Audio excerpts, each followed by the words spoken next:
Greer here today for the annual hearing on the President's trade agenda.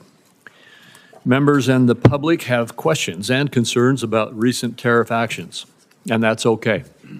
We should think about tariff impacts and ask questions. Thoughtful and respectful debate on these issues is good and is why we call hearings like this one with the U.S. Trade Representative. And again, welcome.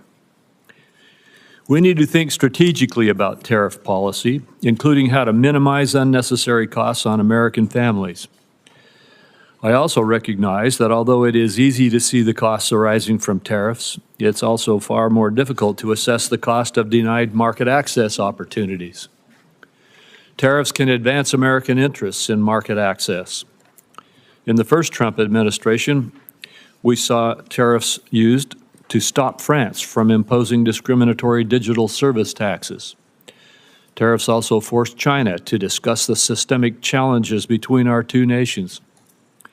Frankly, every enforcement action, whether it's a WTO dispute, a Section 301 investigation, or a preference program review, ultimately relies on the threat of tariffs to secure objectives. Accordingly, it's important to contextualize the tariffs in the design of the larger policy.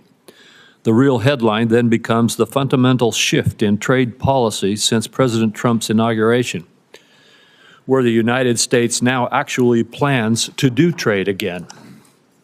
My colleagues and I in Congress want to pursue a real trade policy. That was put on hold during the Biden years. We now have a president who will partner with us in that effort, and together we will enforce our rights, we will negotiate again, and we will expand opportunities for Americans. This administration is not deliberating endlessly over whether trade can be a force for good, like the past administration, which refused to even engage in bipartisan or bilateral market access trade negotiations. Trade today is the centerpiece of our international economic engagement, and we have plenty of substantive trade ideas to discuss. Businesses want certainty from good policies that will continue so that they can invest confidently in prospects that create jobs and wealth. That is one of the primary reasons that I'm working hard to make the Trump tax cuts permanent, to provide businesses with the certainty they need to make long-term investments to drive growth and increase prosperity across all segments of the economy. Contrast this kind of certainty and forward thinking on trade with that of the last 4 years, where the only certainty was that you were going to lose ground because your government fundamentally rejected free markets, free enterprise, and free trade. The last administration turned to industrial policy because it was certain that the free market failed in delivering what government planners believed was necessary for climate and social agendas. Indeed, China's central planners saw their own strategic thinking in the Inflation Reduction Act's approach of bestowing massive subsidies to stimulate investments that the market would not. We can restore faith in free markets by making it easier than ever to do business in America.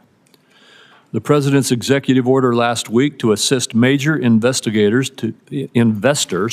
to navigate our regulatory system efficiently is a good start. We plan to do more. The Biden administration provided us with only the certainty that in the face of a foreign government's discriminatory policies like digital service taxes, data localization, or other non-tariff barriers, it would not stand up for its citizens because it believed that the so-called right to regulate trumped the principle of free enterprise. Respectfully, democratic governments do not have rights. They exist to secure rights for their citizens. One immediately welcome change under the Trump administration appeared last week in the USTR's National Trade Estimate. Last year, the Biden administration deliberately cut from the estimate a number of discriminatory measures imposed on America by foreign governments because it sided with those governments over our citizens. This year's estimate is exhaustive because the administration carefully identified all of the ways that Americans lose out in the global marketplace. Finally, the validity of free trade will be seen again. The last administration did not pursue market access in its negotiations. Instead, it demanded governments to undertake a number of social and environmental commitments, even ones Congress did not approve of domestically. Not surprisingly, our partners did not put their trust in such negotiations. While tariffs inherently may be seen at odds with free trade, we must also acknowledge that many of our trading partners deploy barriers that have gone unchallenged for too long. Free trade, by definition, must be reciprocal. We do not have it if others can impose barriers on us unchallenged. Our failure to enforce our rights over the last 4 years lost a lot of ground for us. This cannot continue because what I am certain about is that American goods and services are innovative, high quality, and globally competitive. Senior administration officials say that a number of countries are coming to the table to engage with the USTR. We look forward to hearing about this engagement and the steps toward better opportunities for Americans. With that, I turn to Senator Wyden for his remarks. Thank you very much, Mr. Chairman. Mr. Chairman and colleagues, today's hearing on the President's trade agenda begins with American retirement funds, investors, and our economy in purgatory thanks to Donald Trump's plan to hike tariffs to levels not seen since before the invention of the automobile. Prices are continuing to increase. Markets for made-in-the-USA products are slamming shut around the world. The U.S. economy has gone from the envy of the world to a laughingstock in less time than it took to finish March Madness. Through it all, Donald Trump and his advisors have yet to provide an understandable explanation, any explanation for what his tax hike on the American people is supposed to accomplish. And so this morning, I'd like to focus on one central question. What is the plan? In the last week, the White House has been all over the map when it comes to this question. There is no clear message of how the tariffs were determined, what they're supposed to accomplish, how long they'll be in place, whether they're a negotiating tool or a move to try and cut the United States off from global trade and usher in a new era of 1870s-style protectionism. In the days since Donald Trump announced his tariffs, the President and his advisors have repeatedly changed their stories on all of these questions. Last Thursday, Donald Trump said, quote, "The tariffs give us great power to negotiate," just after Secretary Lutnick and a top economic advisor told reporters the tariffs were not up for negotiation. Then the stories changed again on Sunday when the Secretary of Agriculture and the top White House economic advisor, Kevin Hassett, both said Trump's tariffs were bringing foreign countries to the table, hoping to negotiate new deals to cut tariffs. At nearly the same time, the Treasury Secretary was on TV Sunday saying the tariffs would remain in place for, quote, days and weeks. Asked if the tariffs were up for negotiation, the Commerce Secretary said Sunday, "The tariffs are coming." He announced it, and he wasn't kidding. The tariffs are coming. And yesterday in the Oval Office, Donald Trump said there can be permanent tariffs and there can also be negotiations. So again, this morning, what we want to know is what is the plan? The stock market is up a bit this morning on yet another round of rumors that Donald Trump might not go through with his full barrage of tariffs. Yet this weekend, Donald Trump retweeted a post on Truth Social arguing that Trump is crashing our economy and markets on purpose as a strategy to lower interest rates. Is it possible that's the plan? Tank the economy so wealthy people can borrow money more cheaply? We know that billionaires like Howard Lutnick and semi-billionaires like Scott Bessent won't mind paying more for groceries or gas. It's a drop in the bucket for them. But for families, higher costs are going to get hurt. Higher costs are going to hurt. The nonpartisan Yale Budget Lab predicts the tariffs will cost families $3,800 in the first year alone. In Mr. Greer's confirmation hearing, he argued that economic security leads to strong national security. Our country is getting the opposite. with these pointless tariffs. Destroying the foundations of our economy is not only disastrous for workers and families, it makes our people less safe. So you look at Stellantis, the auto company, laying off 900 workers in response to the tariffs. I talked to Pacific Northwest fruit growers who are being told no more American exports, and I hear from small businesses in Oregon that they'll have to pay more for the materials they use to make their products. And I worry that Americans will soon be poorer and face greater threats to our national security thanks to these Trump policies. Is that the plan? Colleagues, I'm going to close with this. The Trump aimless, chaotic tariff spree has proven beyond a doubt that Congress has given far too much of our constitutional power over international trade to the executive branch. It is time to take that power back. On a bipartisan vote, 51 senators sent that signal last week by stepping in and passing legislation to lift Trump's reckless tariffs on Canada. Well, now Donald Trump has slapped tariffs on about 180 countries, and this is a big unforced error that requires a big response. So let me close with this announcement. Today, I am proposing a new bipartisan privileged resolution to end the latest crop of global tariffs that are clobbering American families and small businesses. Members on both sides of the aisle ought to know that this is a call to action, and Congress must step in to rein this president on trade. Thank you, Mr. Chairman. Thank you, Senator Wyden. And Ambassador Greer, you may now make your statement. Thank you. Chairman Crapo, Ranking Member Wyden, and members of the committee, I appreciate you taking the time today for this hearing. Last Wednesday, President Trump declared a national emergency in response to the large and persistent trade deficit that has built up in recent years. This deficit is driven in part by non-reciprocal tariffs, trading barriers, and other economic policies pursued by our foreign trading partners. The situation is urgent. President Trump imposed tariffs to address this emergency, and these measures are aimed squarely at achieving reciprocity and reducing our massive trade deficit to reshore production in the United States. This national emergency declaration and tariff action is the most significant change in U.S. trade policy since we allowed China to join the World Trade Organization. The American working class, in particular, has suffered concentrated losses from the so-called China shock and other adverse effects of past trade policy and the conditions that give rise to this massive trade deficit. You've heard some of these numbers before. The United States has lost 5 million manufacturing jobs and 90,000 factories since 1994. President Biden left with a $1.2 trillion trade deficit in goods, the largest of any country in the history of the world. The United States' share of world manufacturing output declined from 2001 to last year. In the fourth quarter of 2024, U.S. manufacturing as a share of gross domestic product was the lowest it had been in 20 years. During COVID, we were unable to procure semiconductors to build our cars or materials for pharmaceuticals and personal protective equipment. During World War II, we built nearly 9,000 ships. Last year, the United States built only 3 ocean-going vessels.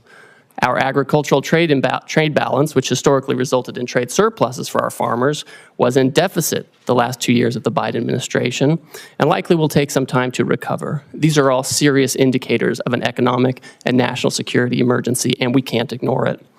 One important driver of these negative trends has been unfair, unbalanced, and non-reciprocal trade. This includes the effect of higher tariffs imposed by other countries on the United States, the effect of non-tariff measures that promote other countries' exports and obstruct U.S. exports, and other foreign economic policies favoring overproduction and degrading America's manufacturing capacity.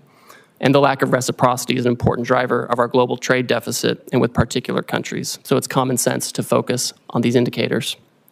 For example, the European Union can sell us all the shellfish they want, but the EU bans shellfish from 48 states. The result is a trade deficit in shellfish with the EU.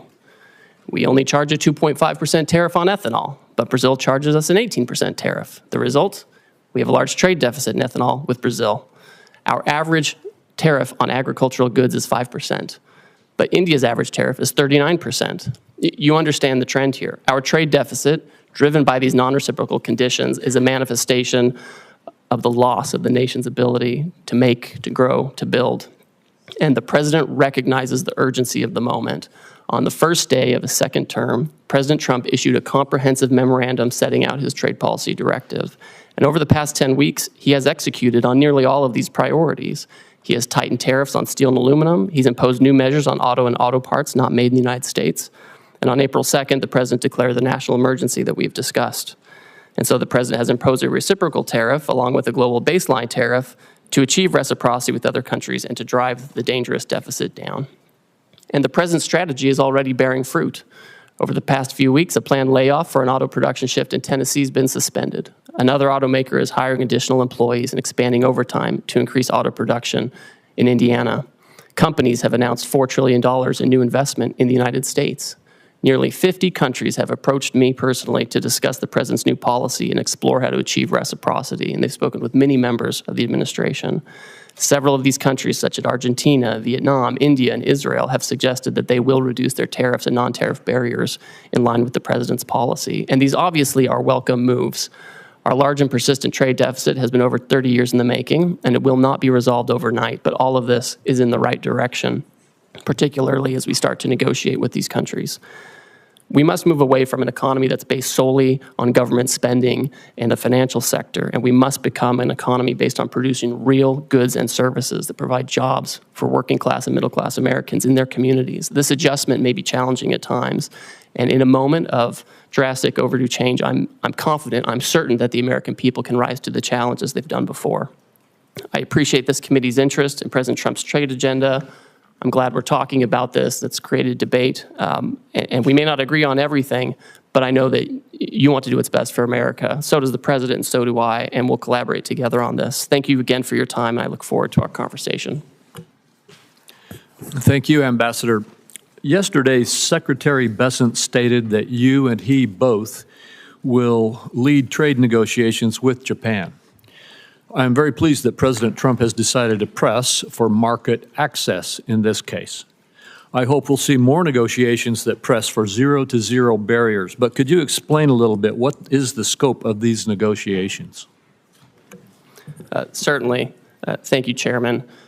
So as you know, yesterday the President directed Secretary Bessent and myself to interact with the Japanese. We've already been having several conversations with them over past weeks.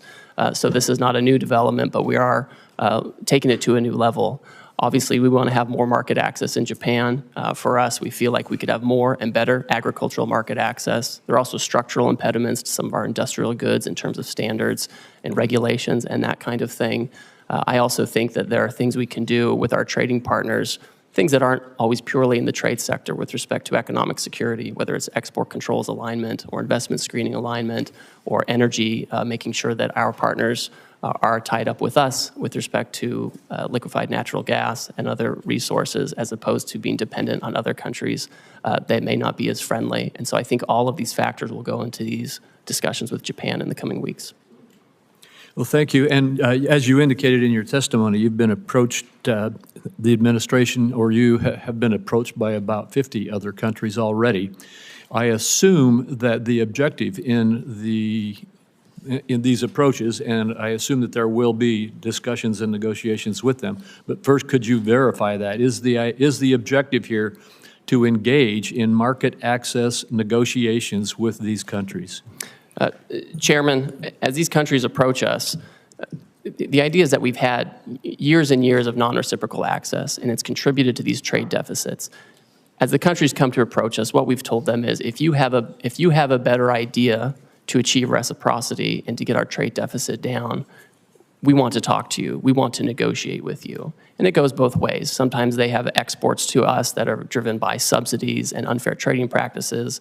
And then obviously they have non-reciprocal treatment on their end where they block our exports, sometimes through prohibitive tariffs, quotas that are not administered in the appropriate way, or other unfair trading practices. So these are the kinds of things that should be targeted. And I don't want to prejudge the negotiations, but if they're able to provide an alternative plan that can further these objectives, I think we're open to that. Well, thank you. The America First Trade Policy Memorandum rightly tasked the USTR to review China's compliance with the Phase 1 agreement. Under the agreement, China is obligated to purchase more U.S. goods and change basic practices and laws, the so-called structural commitments. The prior administration refused to discuss whether China complied with its structural commitments. And by the way, these were commitments made in response to tariffs in President Trump's first presidency, correct? That's right. What is your analysis of China's compliance with the structural commitments that it made in Phase 1 so far? Our assessment, Chairman, is that in the initial stages of implementing the agreement, China made significant movement to make these structural changes, whether it was with respect to agricultural rules, financial services, or IP.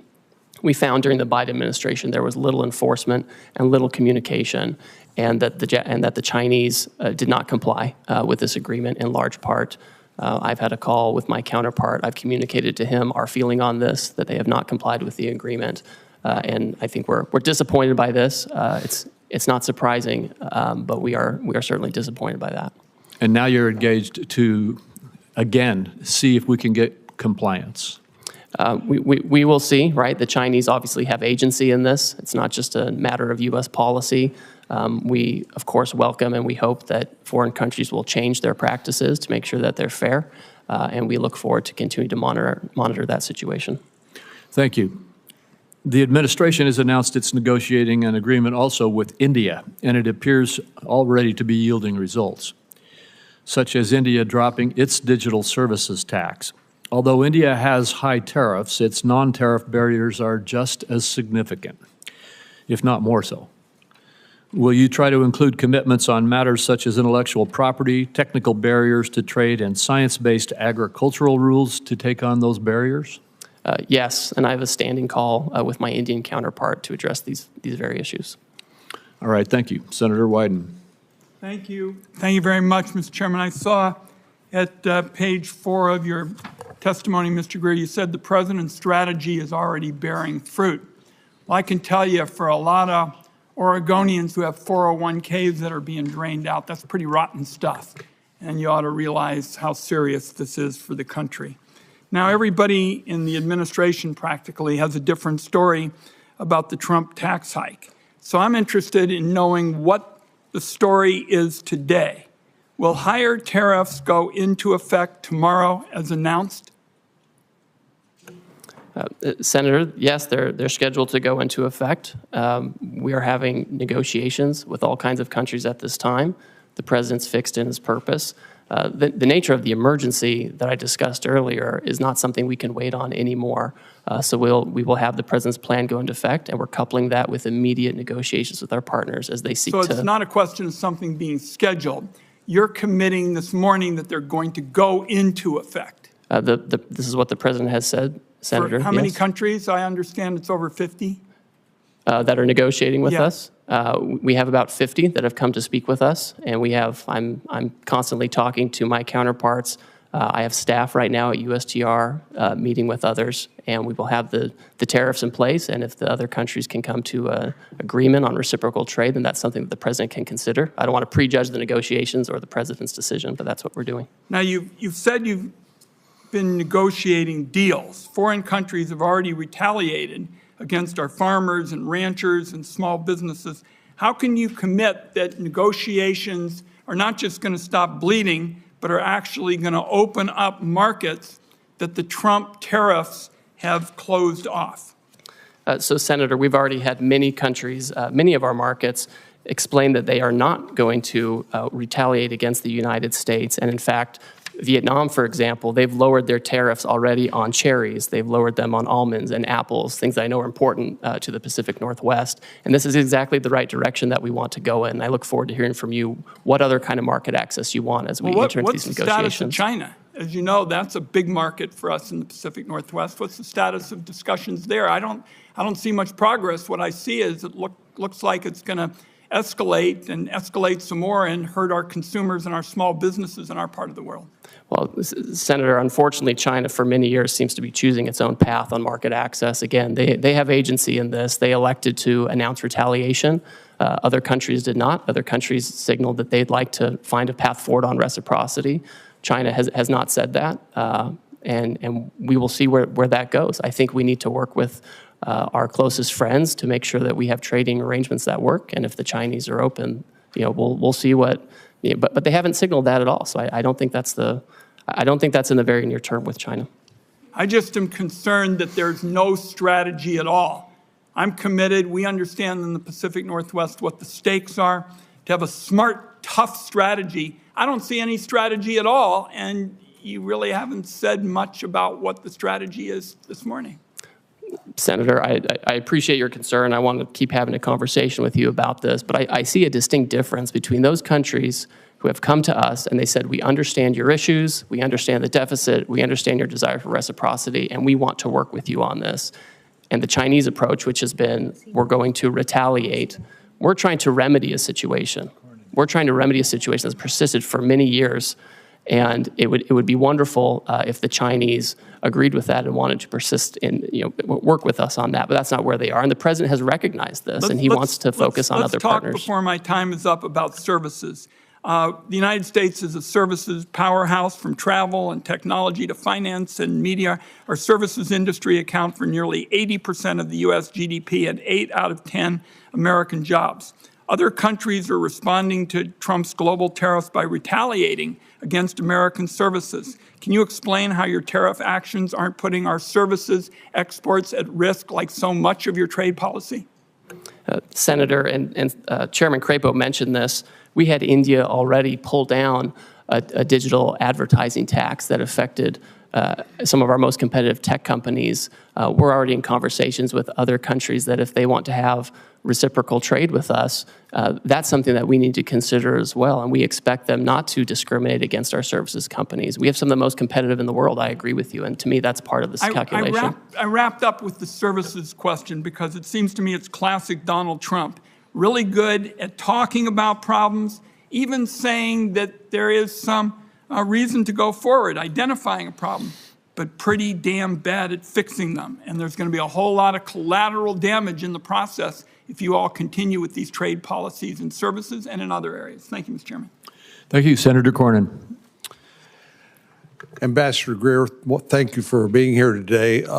I know there's been a lot of discussion about tariffs, but would you just briefly discuss non-tariff barriers to trade?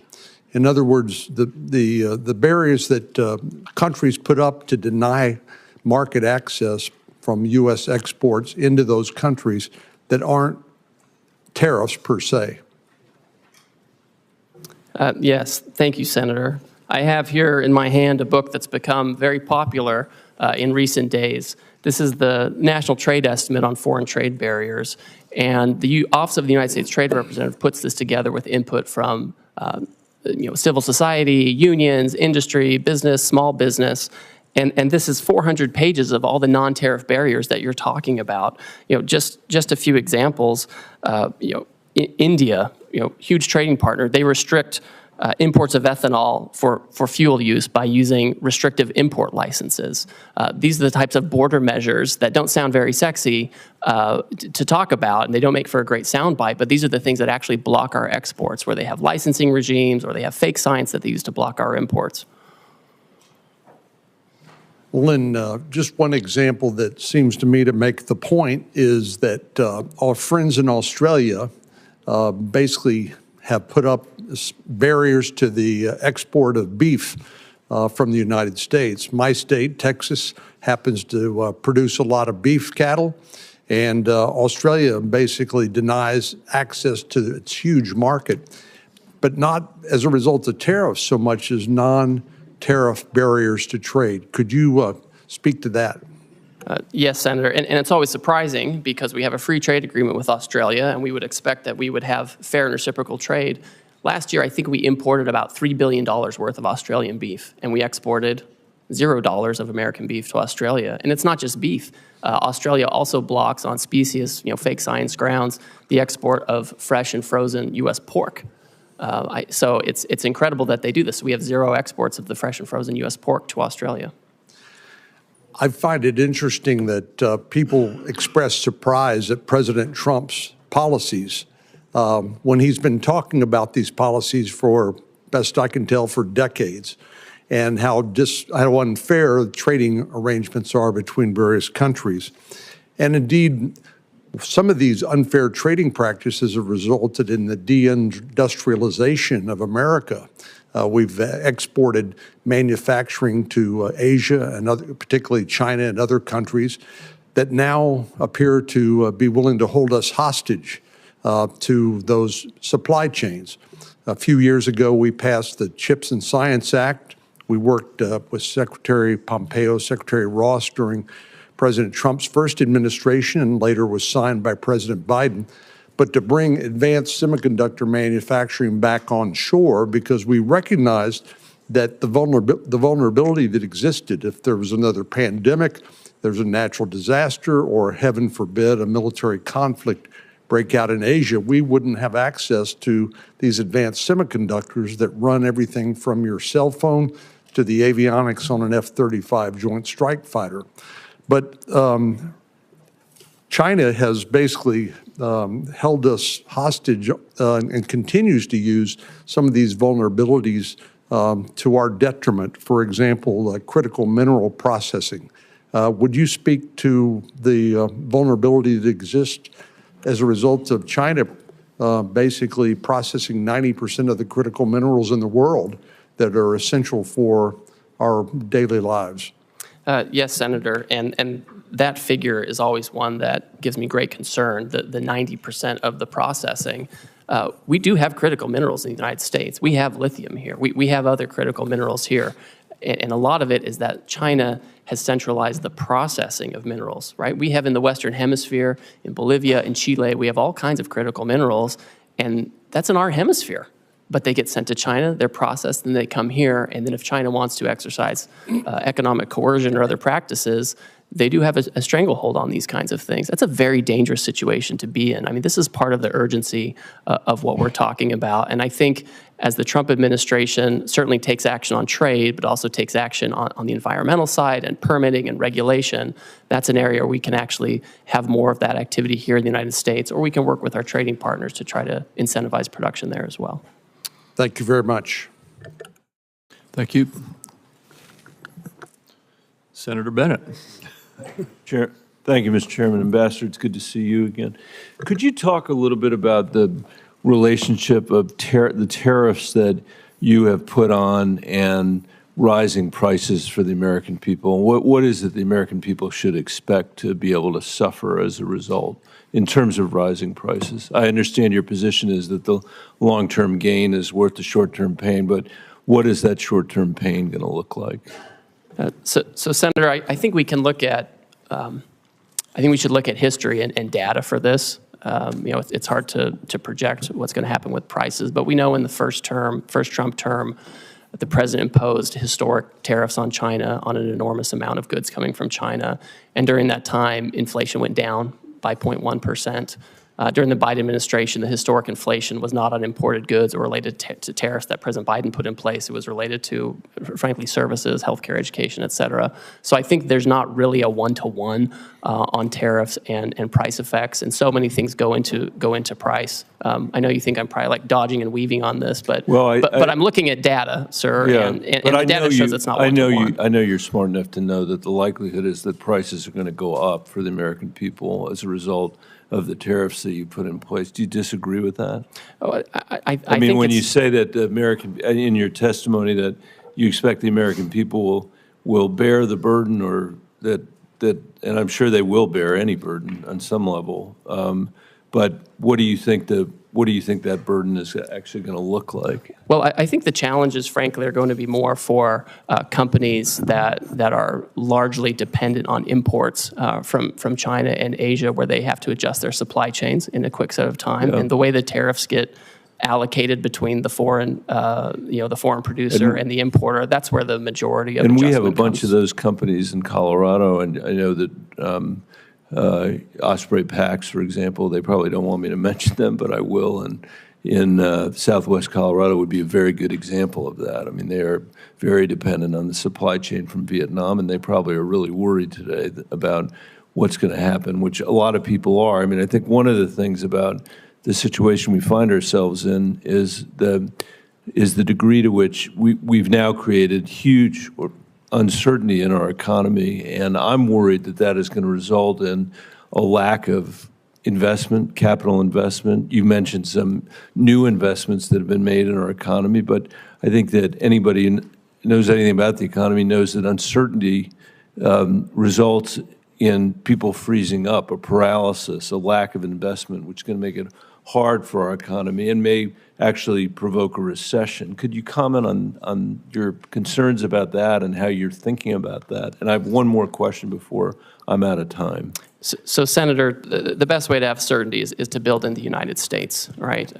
That's the best way to have certainty. But that's going to take a long, long time.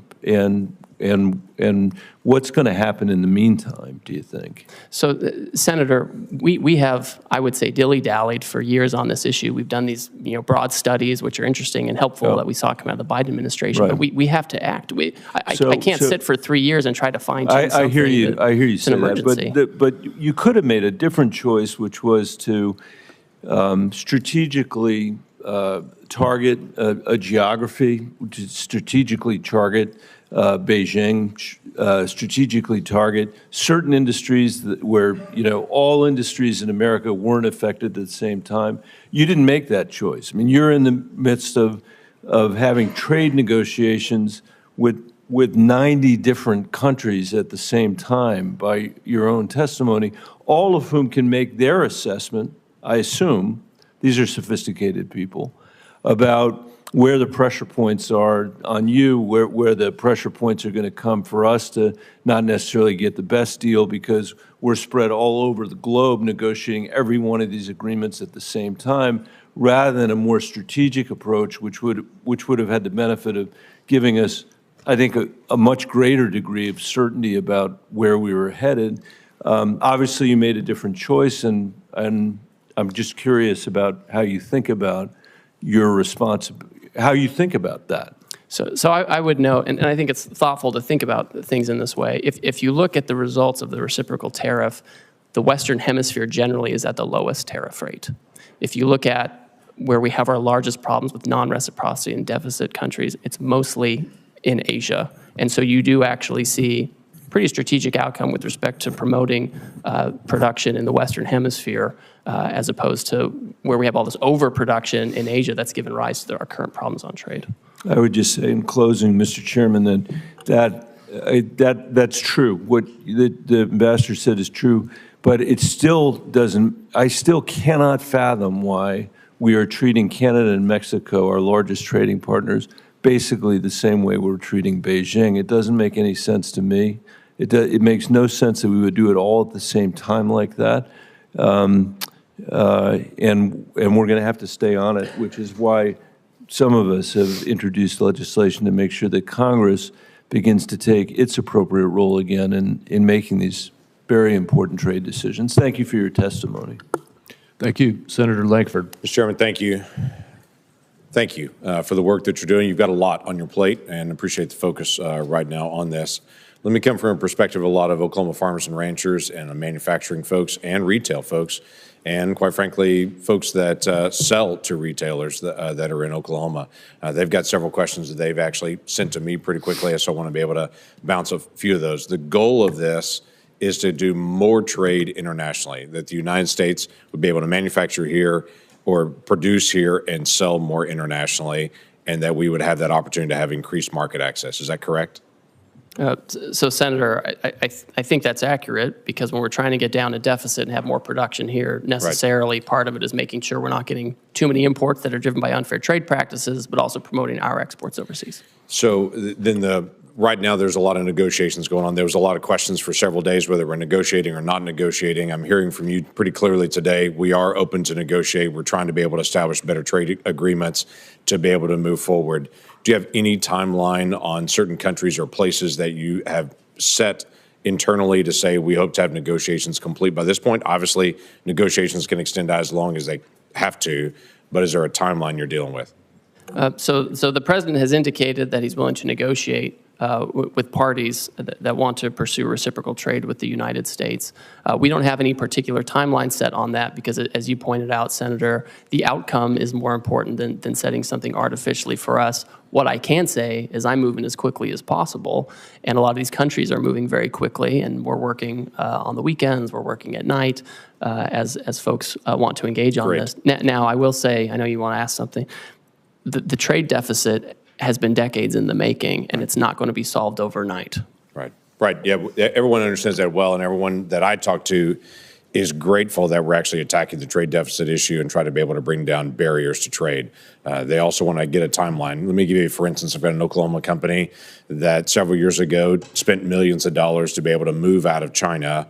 They moved into Vietnam for production because literally what they're producing, the parts were not created in America. So they were looking for other places to go. They spent all the money, spent all the time, shifted out of China, got to Vietnam, and established there. Now they're saying, we've got giant costs in Vietnam at this point. So they're going to have to renegotiate with every single retailer that they sell to, which is going to take a lot of time to be able to do it. What they're trying to be able to figure out is, do we hold on those negotiations and try to renegotiate with Walmart and Target and Costco and everybody else they're going to have to renegotiate with? Or do they press on with those negotiations now? If things are going to get resolved soon, they can pause. If they're not going to get resolved, they're going to have to renegotiate every contract again to try to figure out which way to go. So the time piece does matter to them.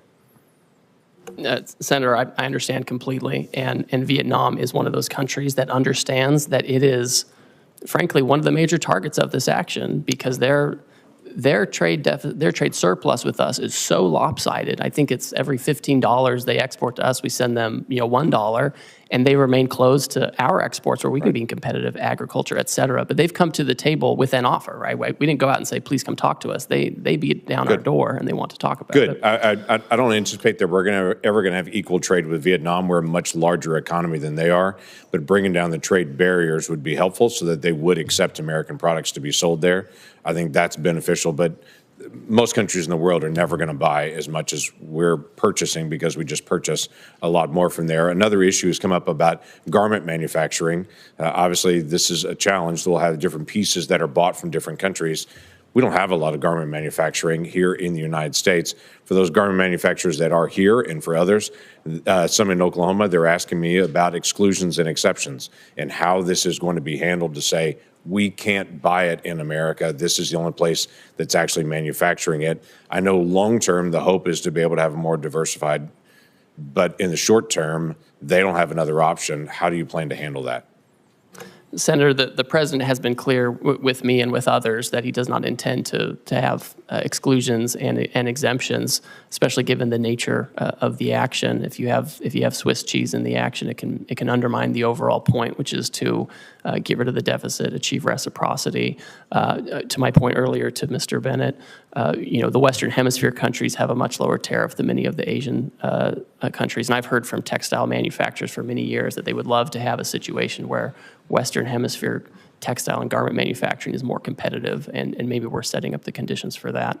So in the short term, there's no exemptions that are coming on it. So for companies that are currently buying from Asia at this point, whether it be for textiles, whatever it may be, the goal is to be able to push them out of Asia into the Western Hemisphere, or where do they need to go at this point?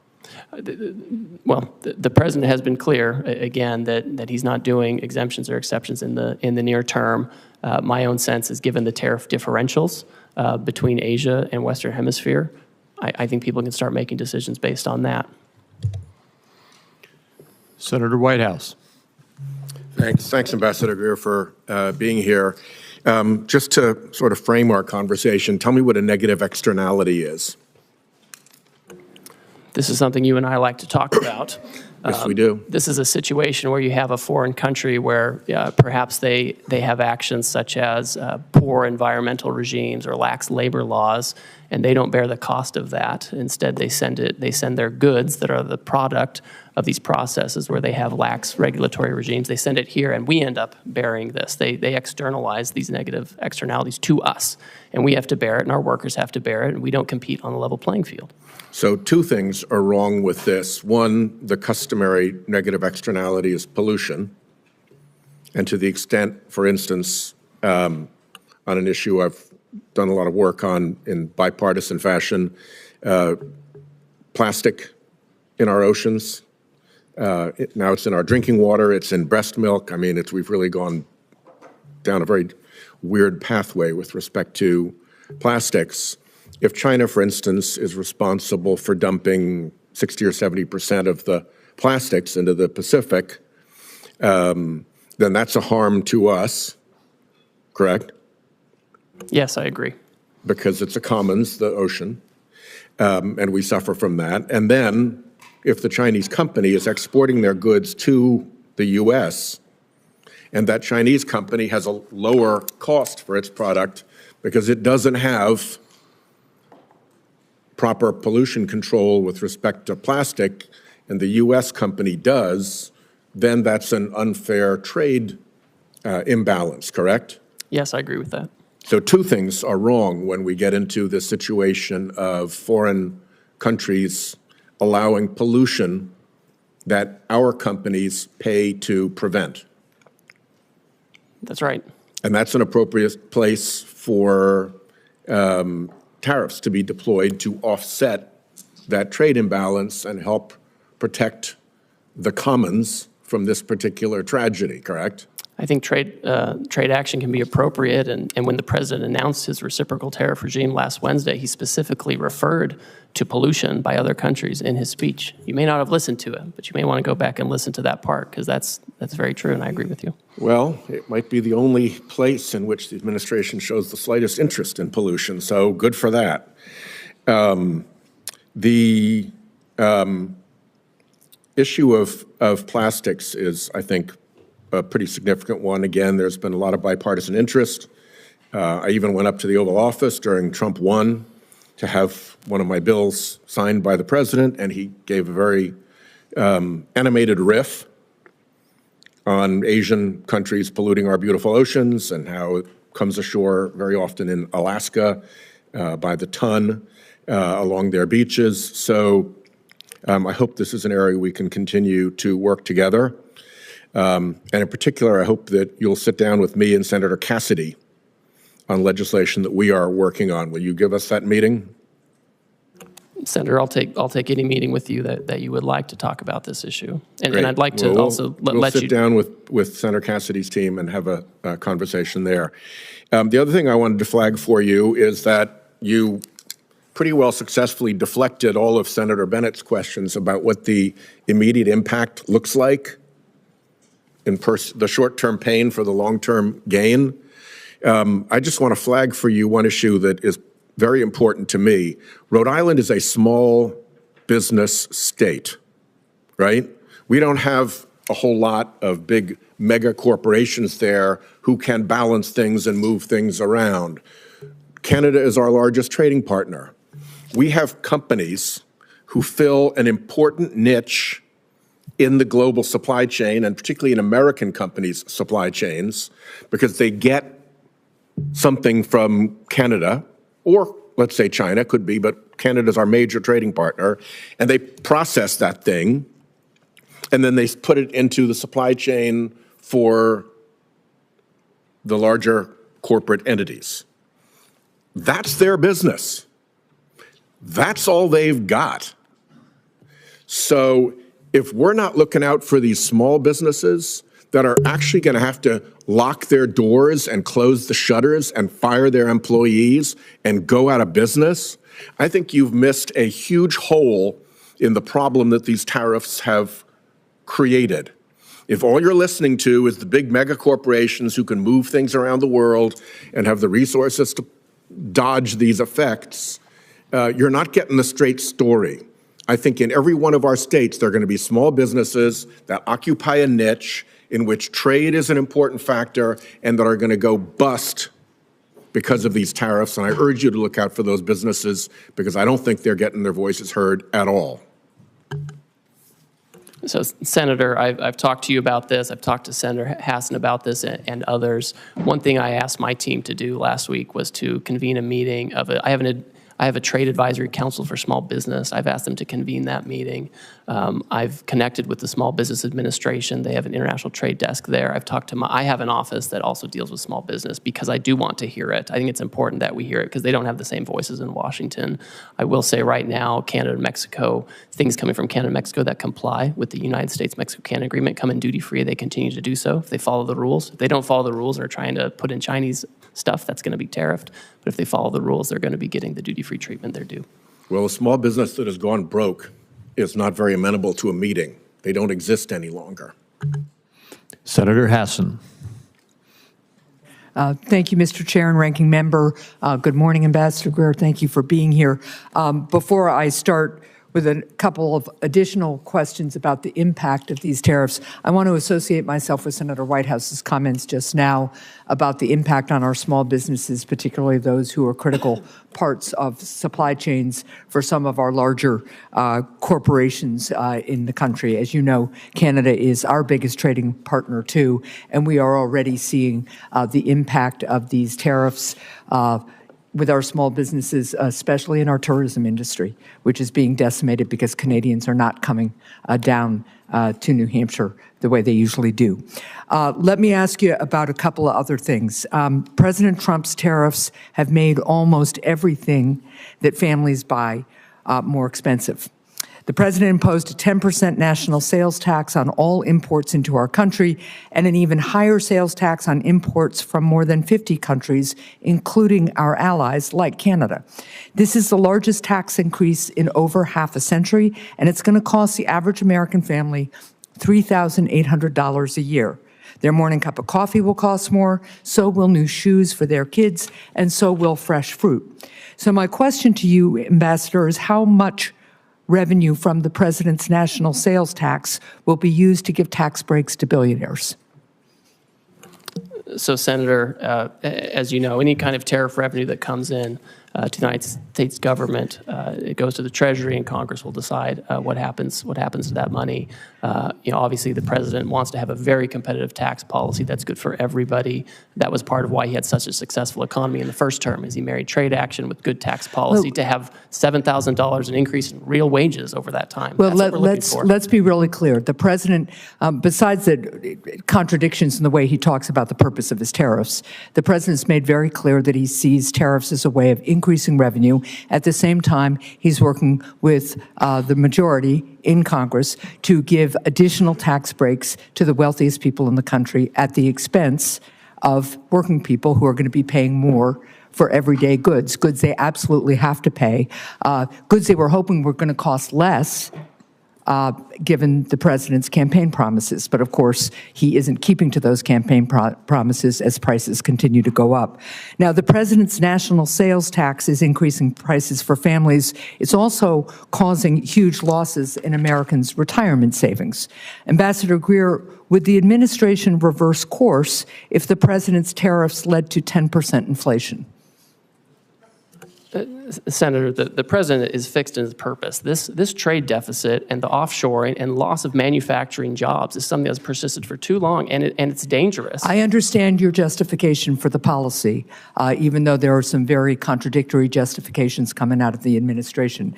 But my question is, what's the inflation rate where you guys would reverse course?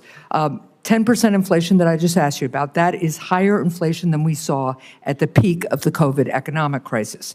But you aren't going to say here today that you would reverse course even if you created inflation as high as we had at the peak of the COVID economic crisis. I think the most serious inflation we saw was during the Biden administration. When we did tariffs in the first term, inflation went down. I just don't. It's not going to be a one-to-one. Inflation about how much money you're putting into the supply. Well, let's just be really clear that the Trump administration is here today to say that even if inflation hits Americans' pocketbooks at 10% because of these tariffs, then the Trump administration is still going to go charging ahead. So, Ambassador, would the administration reverse course if the president's tariffs caused a 50% stock market crash, which would hurt Americans' retirement savings even more than they've been hurt in the last 10 days or so? Senator, the fundamentals of the economy are so strong. We had 228,000 jobs last month. We have 9,000 additional manufacturing jobs from the month before. Your answer is even if the stock market crashes 50%, which is how much the stock market crashed in the Great Recession, you're not going to say here today that you would reverse course even if you crash the stock market and harm retirement savings as drastically as happened during the Great Recession in 2007. Senator, your hypotheticals are not consistent with the history we have seen with the use of tariffs. My hypotheticals are based on the fact that a lot of Americans are looking at their 401ks today and wondering how much of a lifestyle change they are going to have, or whether they're going to be able to retire when they plan to, because of the recklessness and haphazard nature of the Trump administration's imposition of tariffs. Nothing was thought out about this. This has been a haphazard, incompetent effort, and it's showing. Thank you, Mr. Chair. Thank you. Senator Cassidy. Hi, Mr. Greer. Thank you for being here. When I speak to my rice people and my shrimp people back home, they say that the tariff barriers and the subsidies by other countries for those products are so much that it is putting some of our shrimpers and some of our rice people either out of business or in incredible financial binds. And so the fact that the president is attempting to address these as well as the non-tariff trade barriers is incredibly important. Let me first say that. But I also hear from my producers that the mean tariff being selected to apply to a country may not account that for rice, for example, the tariff is much higher for that particular product, and that it is not adequate to address that which is taking place. Any thoughts on that, and how can we have something more particular for products which are really over tariffed? Yes, thank you, and I appreciate that concern, and the tariff rate applied to many of these countries, again, was a countrywide rate. It wasn't product specific. My sense is if countries come to us and they expect to have some kind of a different plan, they will need to change these things, right? And they will have specific products, specific barriers that they would have to address, right? Or else, the president, again, he's fixed his purpose. He wants to see production back here. He wants to see our agriculture producers doing well. And these countries just have to have reciprocal trade with us. And that means taking care of the types of barriers and tariff rates you're talking about. So it sounds like you, one of the things I think they want to know is that since shrimp might be a relatively small part of trades with some of these countries, that the interests of, for example, shrimp will not be sacrificed in part of a greater whole. No, I think, and I saw a really interesting article today in the New York Times on shrimp. You may have seen that, where the tariffs have actually given a bit of a lifeline to these shrimpers.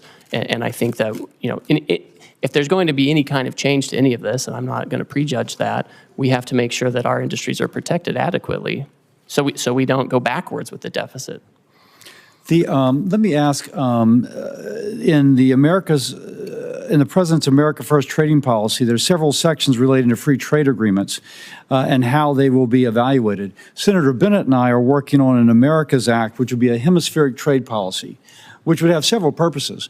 One, to strengthen those ties. Secondly, to keep the Chinese from making the incursions that they are absolutely making throughout the hemisphere. Some are calling the Caribbean a Chinese lake. And so this would allow us to push back upon that. Can you share anything regarding the analyses of the free trade agreements we have within our hemisphere, and then specifically on countries like Argentina who would like an FTA with our country? Certainly. I would say that we are first and foremost focused on addressing this emergency and the reciprocal tariff action and implementing it appropriately.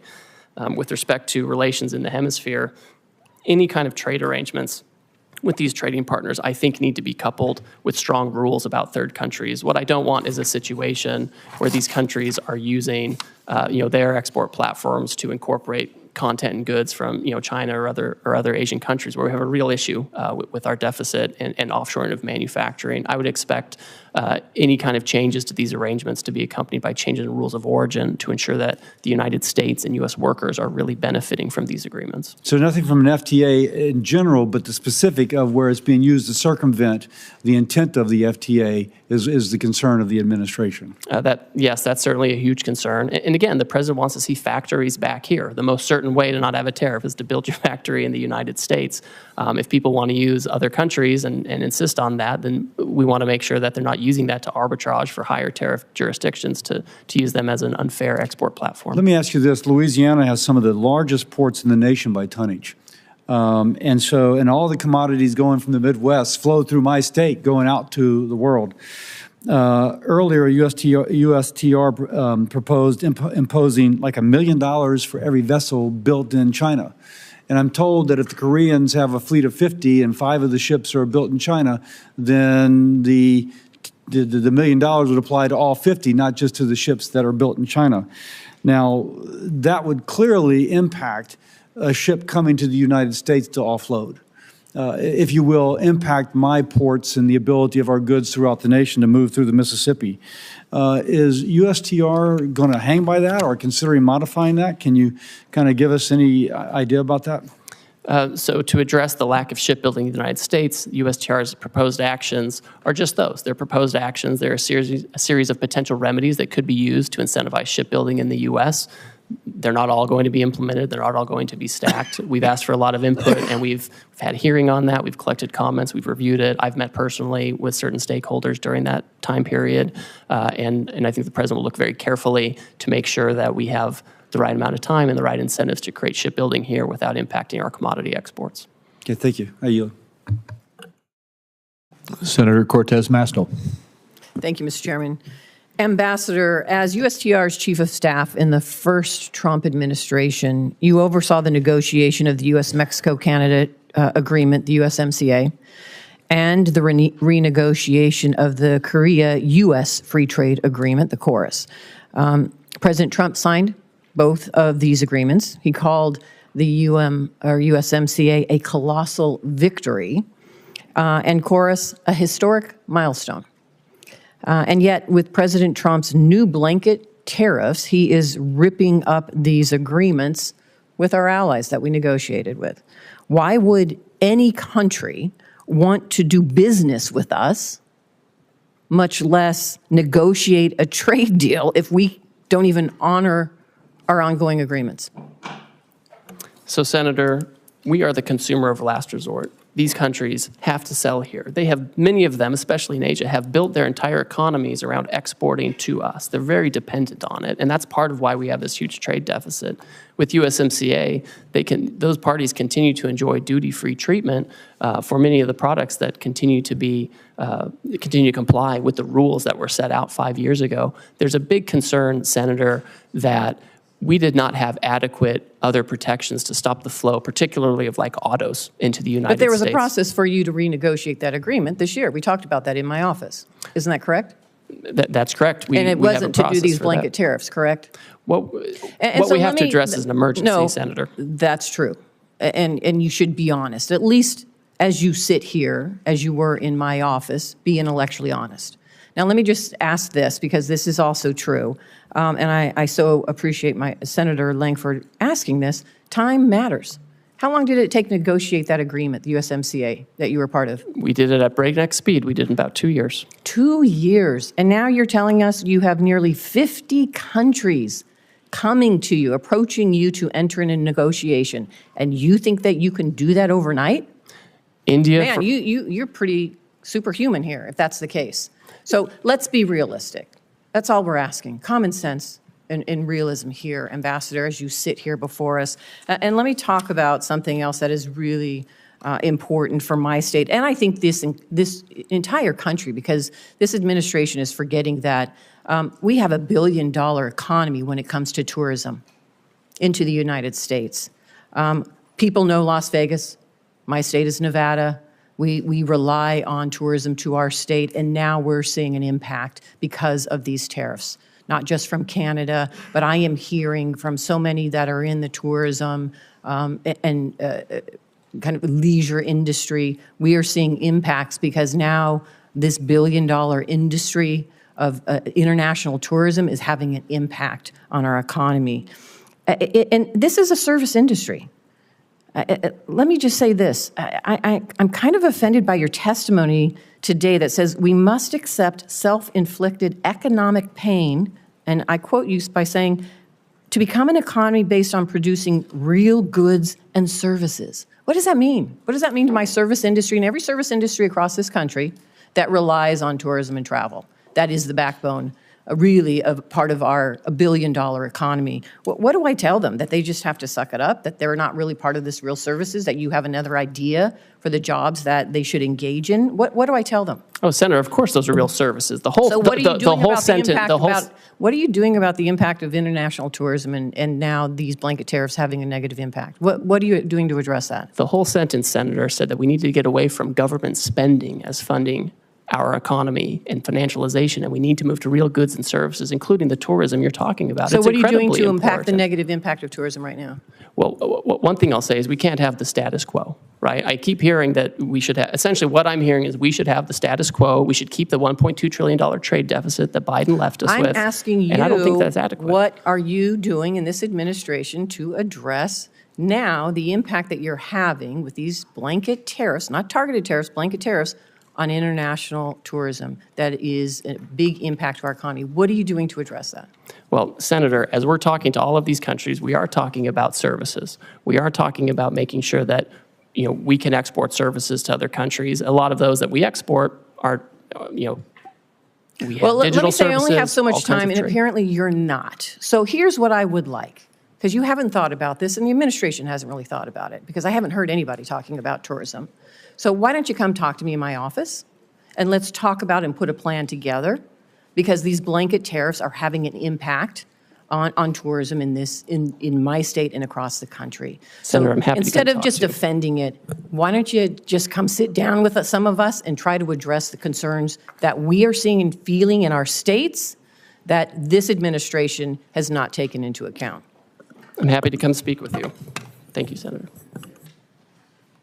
Senator Grassley. Ambassador Greer, thank you for being here. I've made very clear throughout my public service that I'm a free and fair trader. The Constitution gives Congress the authority to regulate interstate and foreign commerce. I believe that Congress delegated too much authority to the President in Trade Expansion Acts of 1962 and Trade Act of 1974. That said, I support President Trump's agenda to lower tariffs and non-tariff barriers other countries impose on American goods. I support President Trump's agenda to get a better deal from China and other countries for our farmers and manufacturers. In fact, even back in 2003, I sent a letter to the Chinese Minister of Commerce at that time pointing out China's failure to live up to its WTO obligations. And then I went further in 2018 when I was on Senator Daines' Codell. I told top Chinese leaders I made a mistake supporting China in the WTO. That's why during the first Trump administration, I was supportive of President's agenda to get fair trade with China. At the time, I raised alarm bells when tariffs are used. We all know agriculture is usually the first place of retaliation.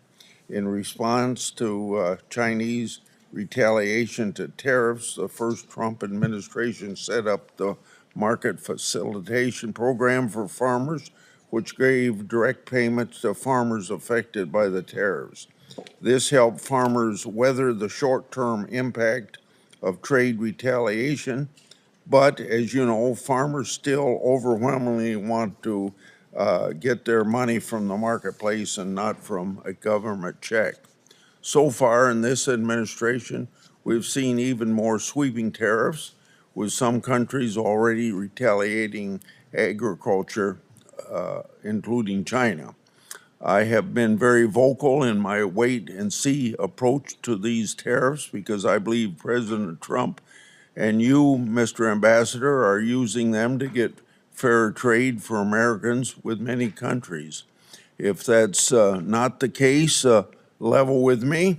So to help farmers in the meantime, instead of relying on payments from the government, I'm going to give a suggestion that you don't have much to do with, but the administration could move very quickly to increase RVOs on the renewable fuel standards so that farmers get more robust domestic markets for their crops. And one place to start would be where the Biden administration came up short with RVOs, only 3 1/10 billion over a 3-year period of time on biodiesel, to make that 5.3 as far as you can see into the future.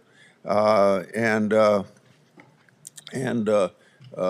would very dramatically increase soybean prices. So my question to you is, in the medium to the long term, do you plan to turn these tariffs into trade deals to reduce tariffs and non-tariff barriers? I support that. On the other hand, if the purpose is to stall on negotiations in order to keep tariffs high for the sole purpose of feeding the U.S. Treasury, I oppose that. So is this administration for trade reciprocity or for Treasury replenishment? Senator, thank you, and thank you for your years of service on the trade space, and you're one of the deans in this area. It's important to understand the sense of the emergency that we're facing and urgency with the need to reshore and do manufacturing here. It's incredibly important to the president.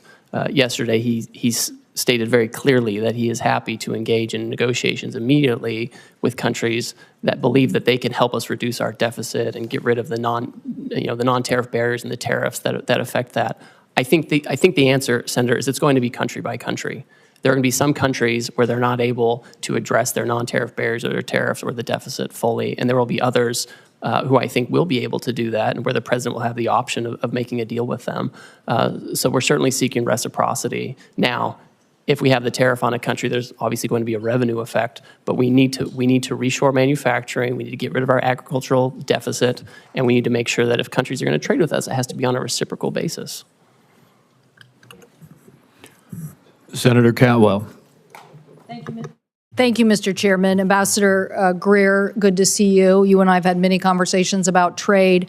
I think my question this morning, though, starts with the consultation that Congress deserves on trade issues from the trade ambassador.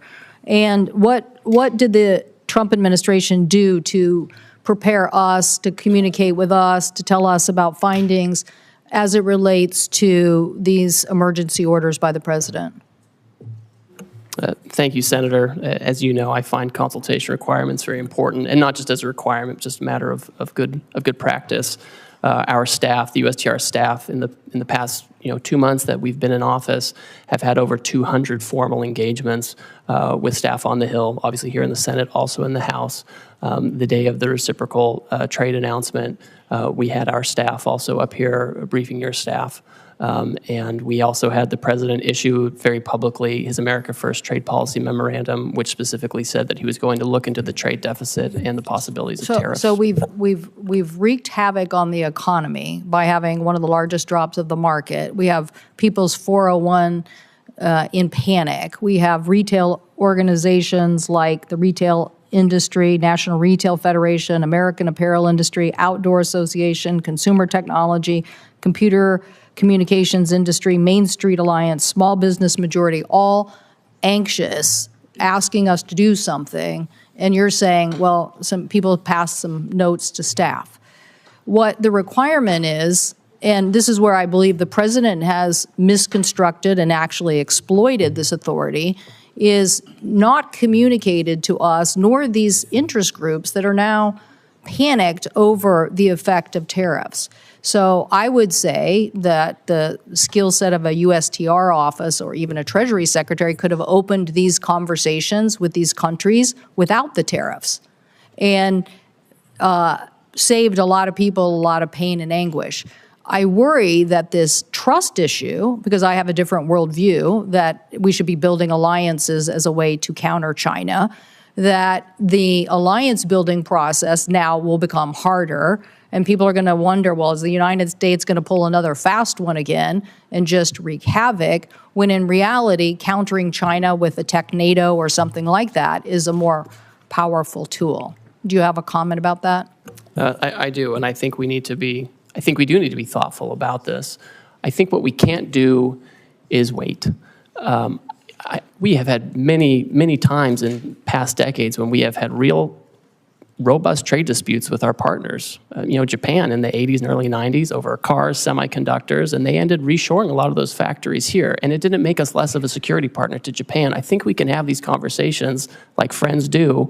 And that's what the president said yesterday. He said, listen, China's trying to retaliate. They're taking a different path. But for others who want to have meetings, I want to reclaim we'll my time for a second because I only have 5 minutes and you have lots of time to answer lots of questions for members. But you can see all my colleagues, we are thoughtful people with specific issues about our constituencies. I just met with raspberry growers. They're concerned.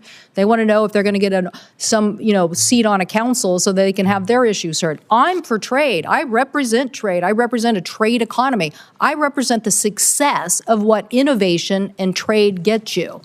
But you're coming here this morning with this not only tanking of the market and 401s, now you're coming here telling me that tariff is the tool. And I'm telling you innovation is the tool. You're telling us in your testimony you want a tariff on semiconductors.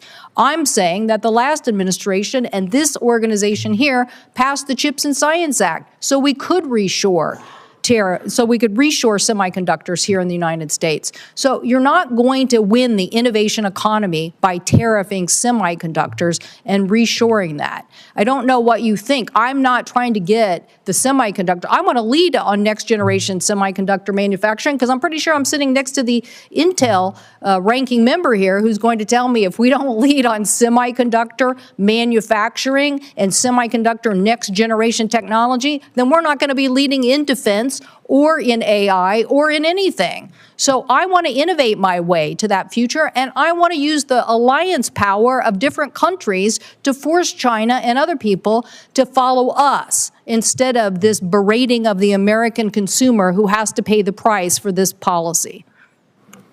Senator, TSMC has announced a new announcement where they're going to have more investment here in the United States so they can make those things here and have that innovation. Thank you, the people who voted for the Chips and Science Act in the past administration. Thank you for that. We are going to lead on innovation despite this administration. Senator Warner. Well, Ambassador Greer, it's good to see you. And let me, first of all, completely agree with Senator Cantwell. I mean, I just don't get it. The fact on semiconductors, while you gave a small exemption, you didn't exempt GPUs, you didn't exempt lithography equipment, you put a huge hit on Taiwan, where we need collaboration with the TSMC. I'm baffled. I mean, you're gonna hear from me what I'm sure you're hearing from most of us, incredulous about, I think, probably the worst economic policies that I've seen in my lifetime. And the data reflects that. A global tariff of 10 to 50%, on almost every worldwide country. Although, I will note from my Republican colleagues, you'd be probably glad to know that Russia didn't get a tariff increase. I believe that when all these global tariffs go into effect, I think most of them as of midnight tonight, tariff rate will be approximately 23%, highest since 1909. I believe that'll translate into the largest tax increase since 1968. We've seen the numbers of about $4,000 per family cost.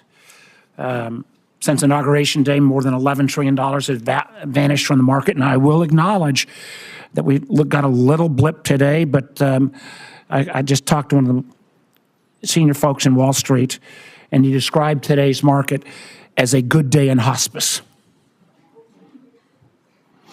I wouldn't use his name because, there are no good days in hospice, but that's kind of how I feel. And again, I know you guys are supposed to know more than all of Wall Street, but when every firm says, we're going to see increased chance of recession,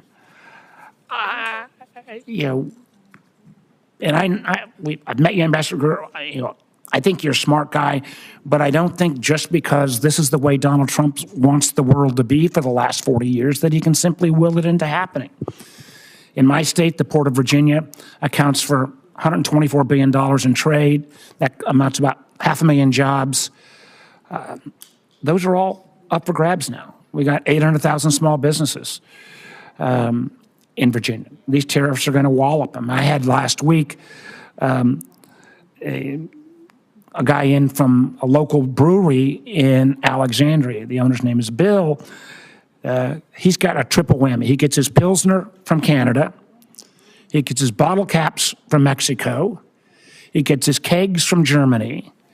So already, even in advance of these all kicking in at midnight tonight, he's laid off 10% of his staff. Even if the president flips on all this, he's not bringing folks back. I mean, candidly, I had another guy in from who makes bourbon and sells a lot to Canada. He thinks it'll be a cold day in hell before the Canadians start buying American bourbon again, simply because our trust relationship has been broken. So I guess the first question I want to give, I'm trying to figure out what would be a question that maybe folks haven't asked. Let me ask you on this one. Australia is one of our strongest allies. We have the AUKUS relationship, which is key to their national security. It's key to our industrial base, so we can continue to build subs. Terribly important. Interesting thing with Australia is we have a free trade agreement with Australia. We don't have tariffs. We even have one of the few industrial countries, we have a trade surplus with Australia. So Ambassador Greer, can you explain to me how it helps America's national security or our trading balance when we have, and I loved your fancy Greek formula, which was basically bad math on steroids formula, how with the trade surplus, with this strong relationship, Australia got hit with a 10% tariff as well? Senator, Australia has the lowest rate available under the new program. They ban imports of American beef. Ambassador, excuse me. There is a trade, we already have a free trade agreement. We have a trade surplus. So getting the least bad, why did they get whacked in the first place? We're addressing the $1.2 trillion deficit, the largest in human history that President Biden left us with. We should be running up the score in Australia. Ambassador Greer, answer the question on Australia. We have a trade surplus with Australia. We have a free trade agreement. Why? They are an incredibly important national security partner. Why were they whacked with a tariff? Senator, despite the agreement, they ban our beef, they ban our pork, they're getting ready to impose measures on our digital companies. With your Greek letter formula, the fact that we have a trade surplus. We have a global tariff on everyone. We're trying to address the $1.2 trillion deficit that Biden left us with. I think that answer, sir, you're a much smarter person than that answer. The idea that we are going to whack friend and foe alike, and particularly friends, with this level is both, I think, insulting the Australians, undermines our national security, and frankly makes us not a good partner going forward. The lack of trust from friends and allies based upon this ridiculous policy that goes into full effect at midnight tonight is extraordinary. I go back to what the market believers believe today is happening. A good day in hospice. I'm afraid if we keep these tariffs in effect, we're looking like an economy that will be in hospice. Thank you, Mr. Chairman. Senator Daines. Mr. Chairman, thank you. Ambassador Greer, welcome to Capitol Hill. I share the President's determination to end these unfair trade practices, whether they are tariffs or non-tariff barriers. I hope we can avoid an all-out trade war. A trade war will mean higher prices for the American consumer, because I think we could do a little thought exercise at the moment. Who pays these high tariffs? In the short, medium term, it will be the consumer. It will be the consumer. And so I'm worried about the inflationary effect. I'm worried if there is a trade war, that we're going to have markets shutting down for American farmers, ranchers, and manufacturers. I'll give you an example of that here in a moment. But I'm encouraged because the President's announcement has gotten the attention of a lot of countries. I was encouraged to see Kevin Hassett this morning talking about negotiation occurring, looking at President Trump's latest posts on Truth Social, the fact that we've got Koreans now coming to the United States, literally dispatched to engage with us to lower these barriers, tariff and non-tariff, the Japanese, and some 70 countries now that want to come and work and address the issues of the barriers for American companies, American producers doing businesses in their countries, with 95% of the world's consumers outside the United States. Critically important. So this is very encouraging. I think that's in part why we're seeing the rebound today in the equity markets, because there's hope that these tariffs are a means and not solely an end. And if that's the case, I think we're on a really good path with this kind of tough position we're taking to actually solve some of these problems in barriers in trade that have been lingering for decades. And President Trump is taking bold leadership to address it, and I'm hoping for a good outcome. My hope is this is a sign of things to come, that these countries will offer major concessions and make historic trade deals with President Trump. Ambassador Greer, I encourage the administration, encourage you to use this opportunity to secure better terms with our partners, with our allies, to protect and grow American jobs, to grow access for our American farmers, our ranchers, our manufacturers, and American families. 3 weeks ago, I was in Hanoi and met with General Party Secretary Do Lam, the highest ranking official in Vietnam. And then I went to Beijing and met with high-ranking Chinese officials, including the Premier Li Qiang. I carried President Trump's America First message directly to these leaders. I spoke with Premier Li Qiang and demanded that China stop the flow of the fentanyl precursors into Mexico, the United States, and Canada. I raised concerns about developments related to the expiration of registrations for beef processing plants here in the United States and some non-science-based barriers which has impacted Montana and U.S. beef exports. I want to remind you that in 2017, I went to China. I carried some steaks from a Montana rancher, Fred Wacker of Miles City, Montana. We met with the premier. In fact, I had one of your predecessors, Rob Portman, then the senator from Ohio and a former USTR with me. I had Senator Barrasso with me, Senator Kennedy with me. And as a result of that meeting, 30 days later, they lifted a 14-year ban on U.S. beef imports into China. Let me talk about what that has meant so far. This is the largest beef export market in the world is now China. For U.S. producers of beef, in 2021, we shipped $1.6 billion of beef. Keep in mind, the 2017 number was $31 million. It was $2.1 billion in 22, $1.6 billion in 23, $1.6 billion in 24. But here's the concern. That's been shut off now in the last 3 weeks. March exports of beef to China, U.S. beef, declined 92%. So the valve is shut right now for U.S. beef producers. My question is, what can we do to hold China's commitment to U.S. beef and other ag imports, which are so critical right now for U.S. producers? Thank you, Senator, and you've always been a leader on this, and I appreciate that. China, of course, needs to take down their barriers. It's been a persistent challenge with them, and they like to use economic coercion, and they have their own method of doing things. But my hope would be is that they turn back on this course of action. I think President Trump is focused on making sure we have the right program in place, that we're dealing with partners who are going to be respectful and achieve reciprocity with us. And I think a lot of this is going to be up to the Chinese on how forward-leaning they want to be on having fair trade with us. I'm very sensitive to this issue in particular, and I want to make sure we open up beef markets other places too, so we don't have to be dependent on just one market. Yeah. Well, Ambassador Greer, I'm encouraged by the negotiations that are going on as we speak with Japan, with Korea, with some 70 countries who want to now reduce their tariff and non-tariff barriers. This could be absolutely a monumental moment in trade for the United States, and Godspeed. Thank my colleague. Next is Senator Young.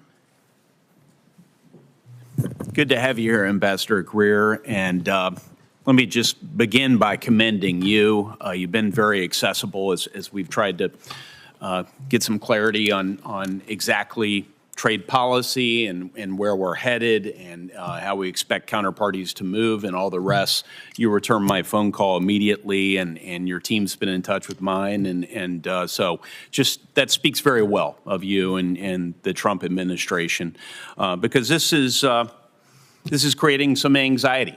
This current tariff posture among some of my constituents. On balance, I would say most of my constituents are supportive, and they recognize that some turbulence might be required in order to end up in a better spot and reset trade relations.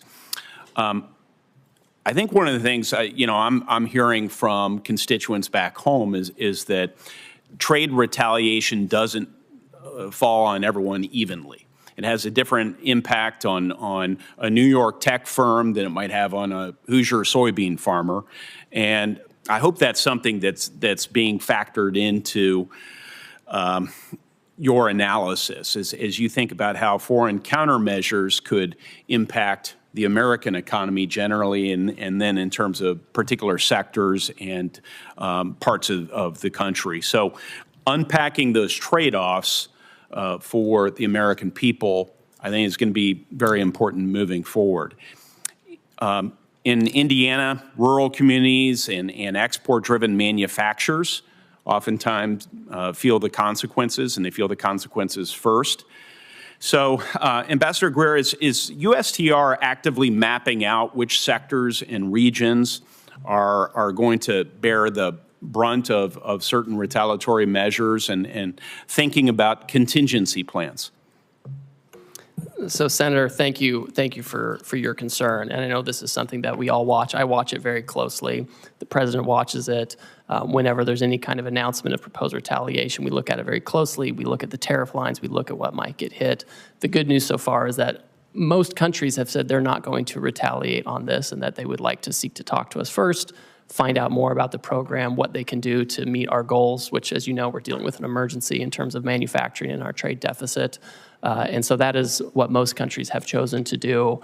My sense is that if there are some countries that choose to retaliate regardless of our need to address this emergency, our hope and expectation is that countries will do what they've said, which is bring down their tariffs and non-tariff barriers to provide better markets and alternative locations. Well, as I communicate some of the impacts in my state to your office, and as I know you and your team review this, I hope you will you'll keep those considerations in mind as you develop your negotiating priorities. Yes, we certainly will, and look forward to continued collaboration with you. You know, in other areas of federal policy, we have clear metrics or criteria to measure success. We do it in social policy. We do it with respect to education policy, test scores. We do it in defense policy. We try and measure readiness and through various metrics. But in trade policy, especially tariffs, we seem to lack a clear set of metrics and a feedback loop. Does USTR have a formal process to evaluate whether these tariffs are actually achieving their goals, whether that's reshoring or market access or reciprocity, some metrics associated with that? I'll let you speak to that, sir. Senator, as we've stated, the underlying basis for this action is the national emergency arising from the trade deficit. President Biden left us with a historically high $1.2 trillion trade deficit, which we understand and know to be driven, at least in large part, by non-reciprocity. And so when we're looking at whether that emergency is abating or being affected, is we're looking at outcomes. Certainly, if other countries are bringing down their tariffs and their non-tariff barriers, that's a good indicator. That's the right direction. We also want to make sure that the trade deficit is going in the right direction. And that means two things. It means we have better access and we can export more to these other markets, but it also means that they're not using us as a dumping ground for their overproduction or their subsidized products. And so it goes both ways. And so it's a country-by-country analysis. We're looking at it case by case. They come in and talk to us on a country-specific basis where we can articulate to them what their trade barriers are, right? I've got this big book with all the trade barriers, what their non-reciprocal tariff rates are, and what we expect in terms of fair trade.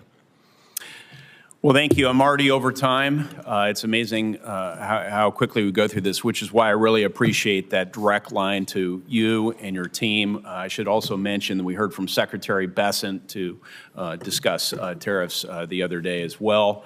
We'll be in touch. We want to work with you on critical minerals policy, on digital trade policy, and many other areas that I know are your priorities as well, and President Trump's priorities. And thank you for your ongoing efforts to bring more clarity to the markets and to our businesses and farmers so that we know exactly what lies ahead. Thank you. Senator Johnson. Thank you, Mr. Ranking Member. Mr. Ambassador, welcome. So you're hearing a fair amount of agreement from the Finance Committee here. First of all, I think there's agreement that we recognize that America's been very generous in opening up our markets. Our trading partners have taken advantage of us. We don't have fair trade.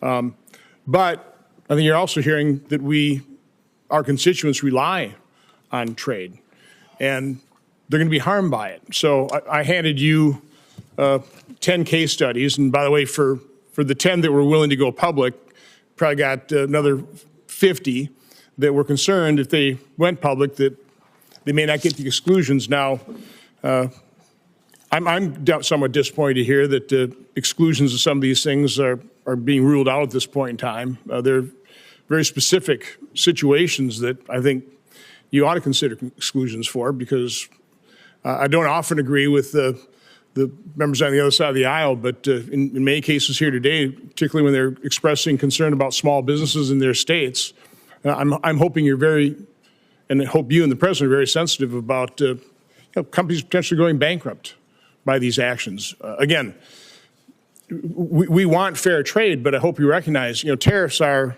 double-edged sword. I would argue a somewhat blunt instrument. A question I have for you, there's no doubt that we have offshored some very crucial products, pharmaceuticals, high-end semiconductors, rare earth minerals. Do you have a list of what those products are that we must, in some way, shape, or form, reshore? Thank you, Senator, and I appreciate the communication we've had, and I've received your letters, and we'll take a close look at those to make sure we're incorporating feedback as we develop the policy. You'll note in the action we took last week, there were certain sectors that we excluded from the tariff action because we think they need their own investigation and consideration, whether it comes to tariffs or other actions. This includes semiconductors, it includes pharmaceuticals, like you're talking about, certain metals like copper, and also critical minerals. These are areas where we have to reshore. We need to be able to think about the best way to incentivize this. There are things we can do as the executive branch, and there are things that Congress can do, and especially with the tax bill coming up. I think these are the kinds of things where we need to create the right incentives. So you're not using tariffs with pharmaceuticals and semiconductors or rare earth minerals? So right now they're not subject to a tariff. Because you want them brought in here because they're crucial. There are other products that are also crucial that you are applying tariffs to. So we are doing investigations right now, and we're considering, with respect to pharmaceuticals and semiconductors, the President's been very clear about this. He said it several times, because tariffs are a tool that can be used to create incentives. What we can't have is the status quo. The status quo has not worked. Do you believe a trade deficit is just per se always bad? I think the situation, what we have, Senator, is a large and persistent trade deficit. In normal economic structures and normal markets, you would have a deficit one year that's, or a surplus one year. But what we have is a structural, persistent and growing deficit. And as a result, offshore some crucial products. That's a big part of it. Yes, but sir. Do you want to onshore, for example, very high labor content products when, by the way, we're pretty low unemployment rate. I mean, when I went to college, 5% was full employment. We're at 4.2. I've been in manufacturing since late 70s. You couldn't hire enough people in manufacturing back then. Situations even got worse. So I would argue that I'm far more concerned about our budget deficit of $2 trillion. And I realize the trade deficit, we have problems with that. But I think our bigger problem is we don't have enough workers. So are you factoring that into your calculation in terms of what you're actually trying to accomplish here? I mean, all for bringing back these crucial products so that we don't have national security issues with the things that we can't manufacture. But again, I don't want to bring back high labor content. Now we want to diversify our supply chain. It's bad to have that all in China, as we saw certainly with PPE, but a diversified supply chain around the world, because I think trade is a win-win situation. It should be. What are your comments on that? So I think when it comes to workers, so first of all, we have about 2 million discouraged workers, right? And these are folks who should come off the sidelines for sure. I think the factories that are being built and will be built in the United States will leverage both automation and workers, right? I don't think we're going to have lots of, it's not the kind of labor that's done in some of these other countries. I think our folks are innovative, and the newest factories use a lot of automation, but also workers and people who make the products that the industrial robots that contribute to that automation. But I mean, I think we need to be in a situation where we have production here, right? We need to think not just in terms of quarterly earnings, but in the next century, and how do we set up the American economy now? How do we deal with the emergency now to make sure we can produce far into the future? Again, I would ask that these case studies be entered in the record, and I just really ask you and the President focus on the products we actually need, as opposed to using this broad instrument. There's going to be an awful lot of collateral damage. People are already feeling that pain, so I hope you're sensitive to that. Without objection, and Senator Tillis is next. Thank you, Mr. Chairman. Ambassador Greer, thank you for being here. Back in the 90s, I was in management consulting, and there was a new platform that came out that promised to transform the business industry, ERP. Some of the early attempts at implementing the system proposed an a la prima approach. Let's do it all at once. Let's change the plumbing out. Let's get it all in, get it done, rip the Band-Aid off. It proved to be hugely unsuccessful. There were a lot of very visible projects, and the industry decided there needed to be a methodical sort of prioritization of what parts of the business needed to perform better sooner, and how do you layer onto that a comprehensive strategy. It looks like we've got a novel approach here in terms of an a la prima approach. I'm not a trade expert, and I'm not going to question it at this point. I do have a question about, at the end of the day, the other thing in management consulting we like to focus on is this concept of one throat to choke. In other words, when you're finally taking a look at a strategy, someone has to own it, and you can't say that it's the president or the vice president. So my first question to you, in this scenario, the decision maker who decided the a la prima approach, who has obviously had to have spent time anticipating what we saw in the markets and some of the pushback, I'm assuming this all got gamed out because it's a novel approach, it needed to be thought out. Whose throat do I get to choke if this proves to be wrong? Well, Senator, you can certainly always talk to me, but are you at the tip of the spear? Well, I'm at the tip of the spear for certainly. Did you propose the a la prima approach? So first of all, I would push back, Senator, just a little bit on this. For now, we've excluded pharmaceuticals and semiconductors to take a different kind of approach. So let's get and we've excluded question. USMCA. Section 232 and 301, we know particularly Section 232 is still on aluminum. Section 301 is Chinese imports, where there's no other provider. I overheard you say that maybe, or I thought I heard you say in response to another question, that for the near term there won't be any exclusions. Is that true of China, where they have said the U.S. is unilaterally bullying and completely groundless, and they're going to fight to the end? Are the 232 and 301 tariffs exclusions on the shelves until we get to a reasonable agreement with China? I'm just trying to answer a question that I have several people in North Carolina asking. So the president, again, is the final decision maker on all of these things, and he has directed that there not be exclusions or There exemptions. will not be any exclusions on steel, aluminum, or any products that are only manufactured in China for the foreseeable future until China determines what the end is, because they said they're going to fight to the end. Again, I'm just trying to communicate that's questions the that I've asked, policy, so there will be sir. no exclusions. Yes. I won't waste your time asking for them. That's the main reason I wanted to ask the question. So again, I'm just trying to get my head around the logic of an a la prima approach, and I'm waiting to be, I'm waiting to see it be successful. But it just seems like we've decided to begin a trade war on all fronts, and that's okay if the person who thought this through has an answer for why you go after partners that we have a very long storied relationship with. Maybe we give some developing countries a break because we're trying to actually get their economies functioning, make them look to the West versus to Chinese investment. So it just seems like I'm getting my head around the alla prima approach. I'm not condemning it because I'm not a trade expert, but I still, at some point, and I understand that you are the trade rep. So if you own this decision, then I'll look to you to figure out if we're going to be successful. If you don't own the decision, I'm just trying to figure out whose throat I get to choke if it's wrong, and who I put up on a platform and thank them for the novel approach that was successful if they're right. But here's what I'm really worried. I'm not going to ask any more questions. I'm just going to tell you, every time we talk about people having patience, we need to understand that the founding fathers made damn sure that that patience was never more than about 14 months, really. Everything that we need to do to know what the political environment is going to be about next year, it's going to be done by February of next year. So in your mind, do you believe that over the course of the next 14 months, we're going to have a level of certainty, and the people in the trailer park that I grew up in who are going to bear the brunt of some of these short-term cost increases, maybe some job displacement for a period of time, how are they going to be feeling Groundhog Day 2027 or 2026? Do we feel like the majority of this will be resolved, and I'll be able to thank whoever thought that the alla prima approach was a good idea? Because that's about the timeline we've got to work with. Well, Senator, these people who voted for the president is the same situation I grew up in. You know that.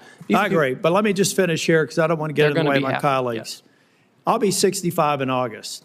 Every day, 11,400 people celebrate their 65th birthday. That's 4 million a year.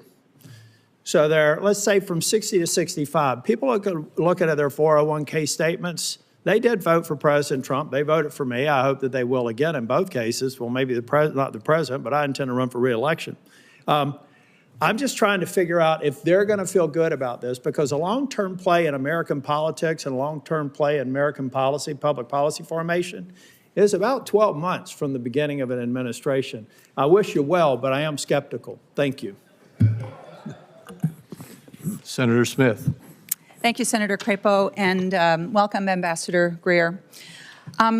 So it seems to me that President Trump has started a big trade war, and the war is with everyone on multiple fronts, with allies as well as adversaries. I think this is a little bit of what Senator Tillis was getting at. It feels really indiscriminate and chaotic, and apparently we're still just in the early days of this. And I just need to tell you that Minnesotans are freaked out.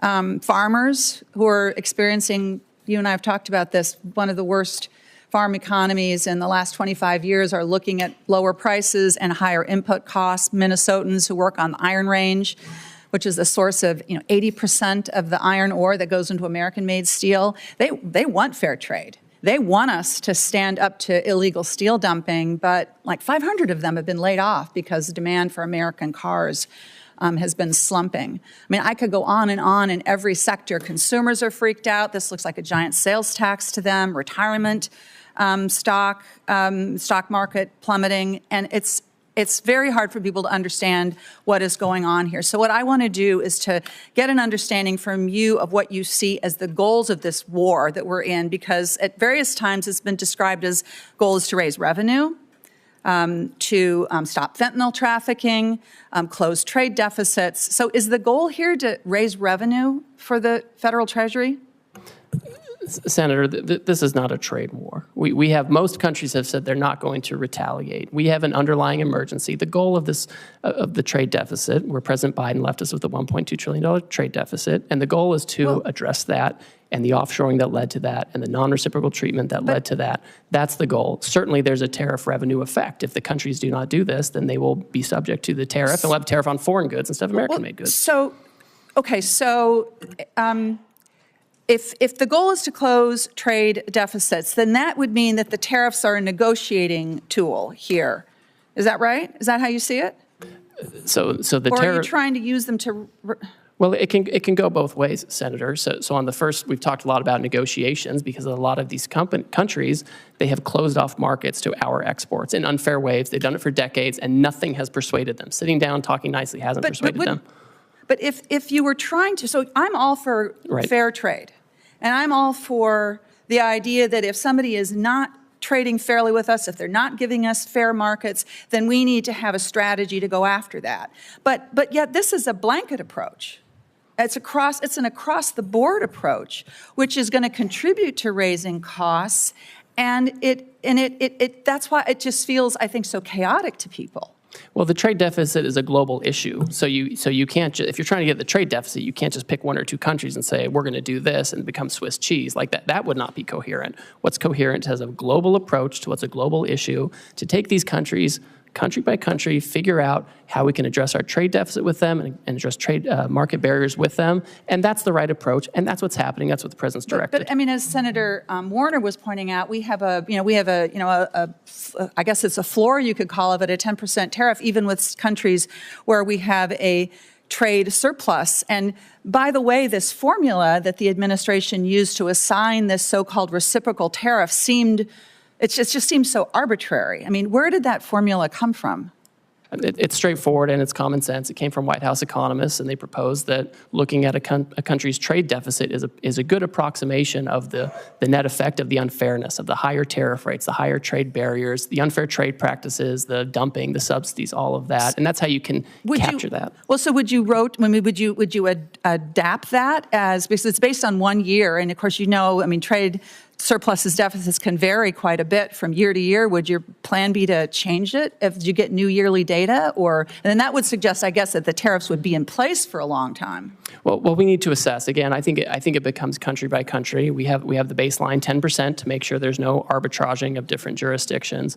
And all these countries that are subject to the highest rates, most of them have already come to talk to us about how to get it down. I mean, we have to take this step by step. We have to take it country by country to address these issues. The status quo just won't work anymore, and we can't do it piecemeal. I'm not arguing for the status quo, Ambassador.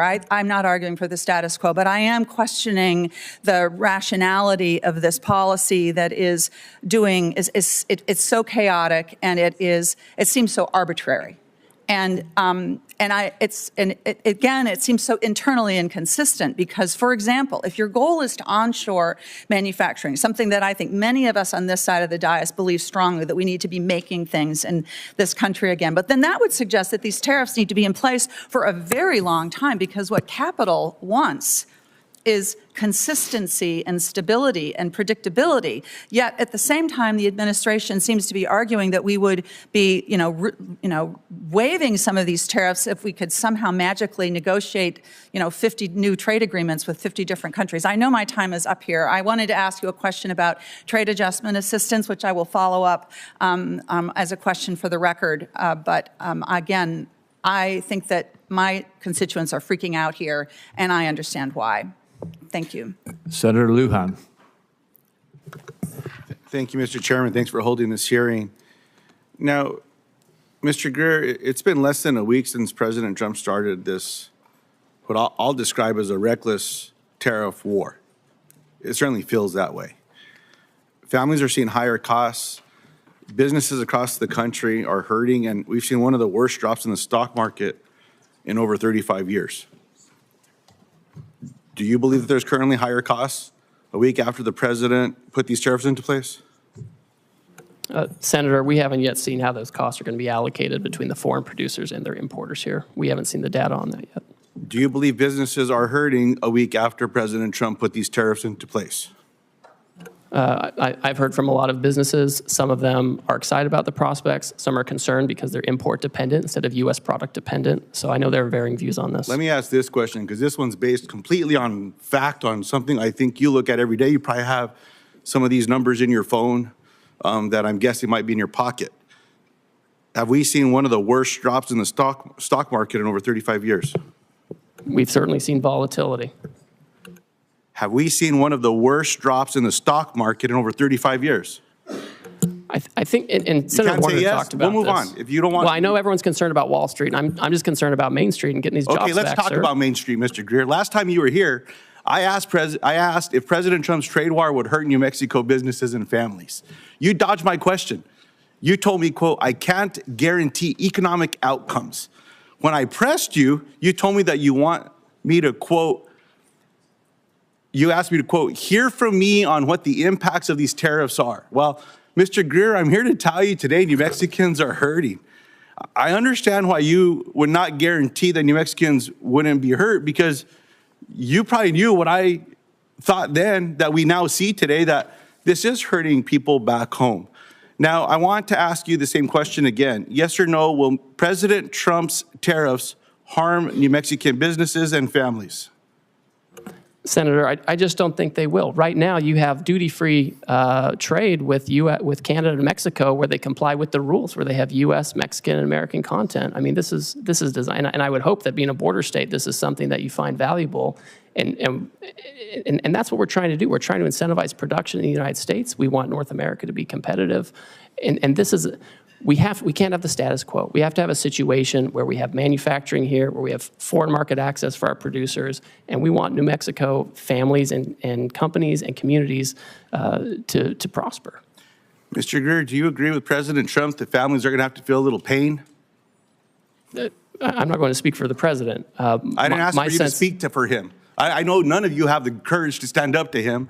What I'm asking you, Mr. Greer, is do you agree with what the president said about these tariffs, in that people are going to have to feel a little pain? That's my question. If we have companies that feel pain because they're adjusting their supply chains, have more American product made by American workers, that's an adjustment we have to make to prepare for the future. We can't keep doing the same thing we always did. And if companies are having trouble adjusting their supply chains, which I'm very sensitive to, this is something that we have to deal with. We can't do nothing for 4 years like we saw under Biden, where there was just nothing going on trade. Let me ask the question a little differently. Yes or no? Do you agree with President Trump when he said families are going to have to feel a little pain? Of course, I agree with the president. Thank you very much. But I expect that the jobs we see for manufacturing is going to far outweigh anything. I'm short on time, sir. So look, economists are predicting that Trump's trade war is going to cost American families about $4,000 per year. I disagree with your assessment now, and agreeing with Donald Trump that families should feel pain. When I asked you about the economic impact of families back home, you said, no, they're going to do great. Things are going to be wonderful. New Mexico should be appreciative of all these things. I guess pain is the kind of relief that you believe that families should be going through. I mean, it is what it is. As I've been saying to my colleagues here, I understand the outcome of this last election. Donald Trump is now the president of the United States. He won the election. My Republican colleagues in the Senate won the election. They control the votes in this chamber. They control the votes in the House. That's why we're seeing these budget resolutions. All I'm saying is own up to what you want to do. You want to do it. Just be honest with the American people about what's going on. I appreciate the time today, Mr. Chairman. I yield back. The same economists who are crying out now were the ones who said we were going to crash the economy, and Trump won. We put tariffs on China, and real median household income went up for Americans by $7,000. Inflation went down, unemployment went down. So we have history showing that we know how to use this. Mr. Chairman, since Mr. Greer went on, I will just follow up again. Then help explain the pain that people are feeling today with your assessment of what Donald Trump said, that families should feel some pain. That's all okay with you all? Senator, we're not going to be in a situation where we keep allowing Wall Street to run the economy. And as we're making that transition, companies you know what, Mr. Greer, will need to adjust. Go spend a little time at the grocery store talking to some of my constituents back home. I'll take you around. We'll walk around. We're not going to give anyone a heads up. You just go do it. And let's see what the regular folks back home are doing, including the people that come and talk to me that say they voted for this president. This is not what they stand up for.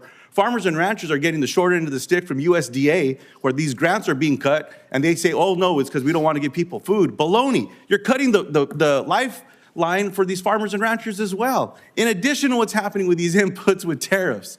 Look, you all are a lot smarter than I. I'm just a regular person back home. I'm one of them. Senator Warnock. That's the difference between you and I, sir. Senator Warnock. Thank you very much, Brother Chair. Since President Trump announced his tariffs last week, the stock market has dropped more than 10%. We've talked about that. I'm more concerned about the impact on ordinary people. This for me is a regressive tax. It's a tax on families who are already dealing with increasing costs and are trying to figure out how to make their lives work. I heard you say, Mr. Greer, that you don't think this is that we're in a trade war, and I respect your expertise on trade, but tomorrow the Trump administration will implement its reciprocal tariffs, which means businesses and families have had less than 1 week to plan for the largest tax increase in more than 50 years. So we are escalating. And so we can go back and forth about whether we think it's a trade war. I'm focused on how this is impacting families. Normally when tariffs are being discussed, businesses and industries have time to plan. And the government often provides an orderly and clear process for American companies to apply for exclusions from tariffs when it's not possible for them to sell a product without importing parts or all of it because no one manufactures it here. We all know uncertainty is the worst thing for business. I'm hearing this from farmers. I'm hearing it from folks in the manufacturing sector. So I hope we can provide some certainty.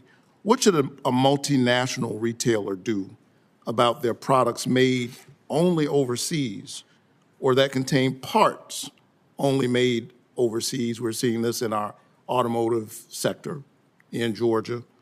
Should they just raise their prices on families to account for the new tax, or is there a process for that company to reach out to the White House for an exclusion? So Senator Warnock, the Section 232 on autos is a Commerce Department action. One thing they've done is they have said that they would be willing to give some kind of a credit for U.S. content in parts and components, and they can approach the Commerce Department about this. It's not a decision I'm making, but I know that this is one alternative. You know, I'm mindful, you know, when I hear this, obviously we're sensitive to these dynamics, but it just reminds me that we lost 5 million manufacturing jobs over the last 20 years, and that's part of the reason why we're in this situation now, and we just have to bring those back. So it's important to bring them back now before the situation gets worse. But the question is, what do they do? Do they pass that price on to consumers? Well, what we've seen is Ford and GM, for example, have announced actually that they're giving discounts. That was the big news last Thursday. They'd be giving discounts going forward. These companies often are going to figure out how they allocate costs among themselves, and it rarely gets down to the consumer in one-for-one basis. So the company might figure it out, I think, well, they can approach the Commerce Department to talk about the credits. Let me go smaller. Last week, my office met with Angela Hawkins. She's the founder of Bamboo, a small business in Atlanta that sells bamboo-based sleepwear and sheets, particularly for people with severe and sensitive skin allergies like her husband. Angela's products are made overseas because you can't really find bamboo fabric made in the United States. What should Angela do? Pay the new tax, raise her prices, and risk losing customers? Or is there a process for her to apply for an exclusion from the Trump White House? So, Senator, the president has said that in connection with this action, he's not going to have exclusions or exemptions beyond what's in the program already for certain products. So she'll just have to figure it out. She'll have to work with her business partners and find about sourcing, and she'll have to either raise prices and risk customers. Basically, is the answer, right? Because she can't get bamboo here. It will depend on the tariff rate. Every country has a different rate, and some are much lower than others, and so they're she might even go out of business. Let's go even smaller. Early estimates show that President Trump's tariffs will increase the cost of goods by $3,800 for an average American household. Many critical baby goods like cribs and baby gates are produced abroad or made or have foreign-made components. I went through this not long ago as a parent of young children. For an expecting family in Augusta, Georgia, who may now see a 50% price increase for that stroller or car seat, what is the process for that family to apply for a White House exclusion? I guess if the business owner can't get one, they can't get one either, correct? So there's not an exclusion process. That's right. So they would just bear the cost. Well, I think the studies you're talking about, the economists, they got it wrong in Trump 1. They said there was going to be inflation because of tariffs, and it went down. So when I hear them now saying the same thing, I just don't trust what they're saying. And that's, the fact of history shows that it's not a one-to-one. The highest inflation we ever saw was under Biden for housing and education and healthcare and all of these things. And it was, and I don't know where everybody was then when that was skyrocketing by 20%. What if their child is potassium deficient and now bananas are more expensive? Last I checked, we don't have the climate to grow bananas in the United States. Who should that family reach out to the White House for an exclusion for that price hike on those bananas? Well, again, as we've discussed, there's not an exclusion process. I think we've waited too long with the status quo. I know people want the status quo. They want the trading system that Wall Street likes, but we can't have it anymore. So here you and I agree. Nobody wants the status quo. This economy is not working for working families, for ordinary people. And I would submit that what the president did last week in such a reckless and sudden way is adding even more pressure on these families. Thank you so much. Senator Warren. Thank you, Mr. Chairman. Donald Trump is single-handedly driving this economy off a cliff. With no evidence to back him up, he's claimed emergency authorities to slap new tariffs on nearly every product we import from nearly every country. But Congress has the power to reverse these tariffs, and we should do so immediately. Tariffs can be a tool to help build things in America, but Trump has slapped tariffs on, then off again with no rhyme or reason. And the uncertainty about the long-term rules makes companies far less likely to invest in manufacturing or jobs here in the United States. If Congress doesn't stand up to Trump, economists predict a recession before the end of the year. And Fed Chair Jerome Powell says we're in a real danger of, quote, both higher unemployment and higher inflation. Translation, Trump's tariffs will push millions of workers out of jobs and push prices up at the same time. So, Ambassador Greer, we've heard a lot of conflicting statements about whether these tariffs are here to stay, how many more rounds of on-off we're going to do. So let me ask the question from a different perspective. Ambassador Greer, we lost 700,000 jobs each month in the last recession. If 700,000 Americans lose their jobs, will the Trump administration suspend these tariffs? Senator, I think the economists who are making these projections, who often are in favor of fully unfettered free trade, are the same ones who said in the first Trump term that putting tariffs. Greer, I don't think it's Greer, going to happen, let me just Senator. stop you there. I'm not asking about projections. I'm asking if the numbers show that 700,000 people have lost their jobs because of these new tariffs that Trump has slapped on. Will the administration reverse course and lift those tariffs? Senator, that's not going to happen. We've lost 5 million manufacturing jobs over the years, which is the number I'm most worried about, and we have to get those jobs So back. I take that as a no. Let me try another one. Moody's says that if the Trump tariffs remain in place, we will definitely plunge into a recession, which will ultimately cost 3.5 million Americans their jobs. So, Ambassador Greer, if Trump's tariffs push 3.5 million people out of work, will the Trump administration reverse course and lift those tariffs? Senator, the Wall Street analysts are wrong. They never want to have any kind of change to the status quo. Right or but that's who you're quoting to me, Senator. I'm Senator. giving you a number. If the number is 3.5 million, if it never comes to pass, you don't have to worry about your answer. But if 3.5 million people lose their jobs because of these tariffs, is the Trump administration prepared to lift them? Right now, this minute, we're working on negotiations with countries who believe they can achieve reciprocity with us and get their trade deficit down. And that's the emergency we're focused on. There's not going to be a situation where years from now we've lost millions of jobs. Let me try one more time. If Trump tariffs push workers out of their jobs and raise prices, as Fed Chair Powell has predicted, will you reverse course then? I think also with respect to Chairman Powell, who I don't know personally, but I know the president makes decisions on trade, and he rarely takes advice from Chairman Powell on this. We found in Trump 1 that you could put tariffs on China and you could make it work and have lower income, lower unemployment, lower inflation, and increase real median household income over time as we reshore. And that's what we have to do, Senator. What I'm hearing you say is that no one can hear a rhyme or reason to why the tariffs are off again, on again, off again, on again. But what you're telling us is the fact that hundreds of thousands, even millions of people could lose their jobs and that prices could go up will not be a factor for you or for Donald Trump for rolling those tariffs back. Look, if Republicans are serious about protecting American jobs and fighting inflation, then they can join Democrats right now to pass a resolution to fix Trump's reckless tariffs. This economy is teetering on the edge of collapse. We have the power right here in the Senate and over in the House of Representatives to take this authority away from Donald Trump. We can get this voted on. Senator Wyden and I have already are about to introduce the bill to do that.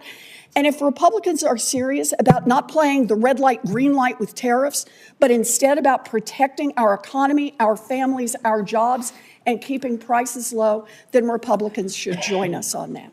Thank you, Mr. Chairman. Senator Welch. Thank you.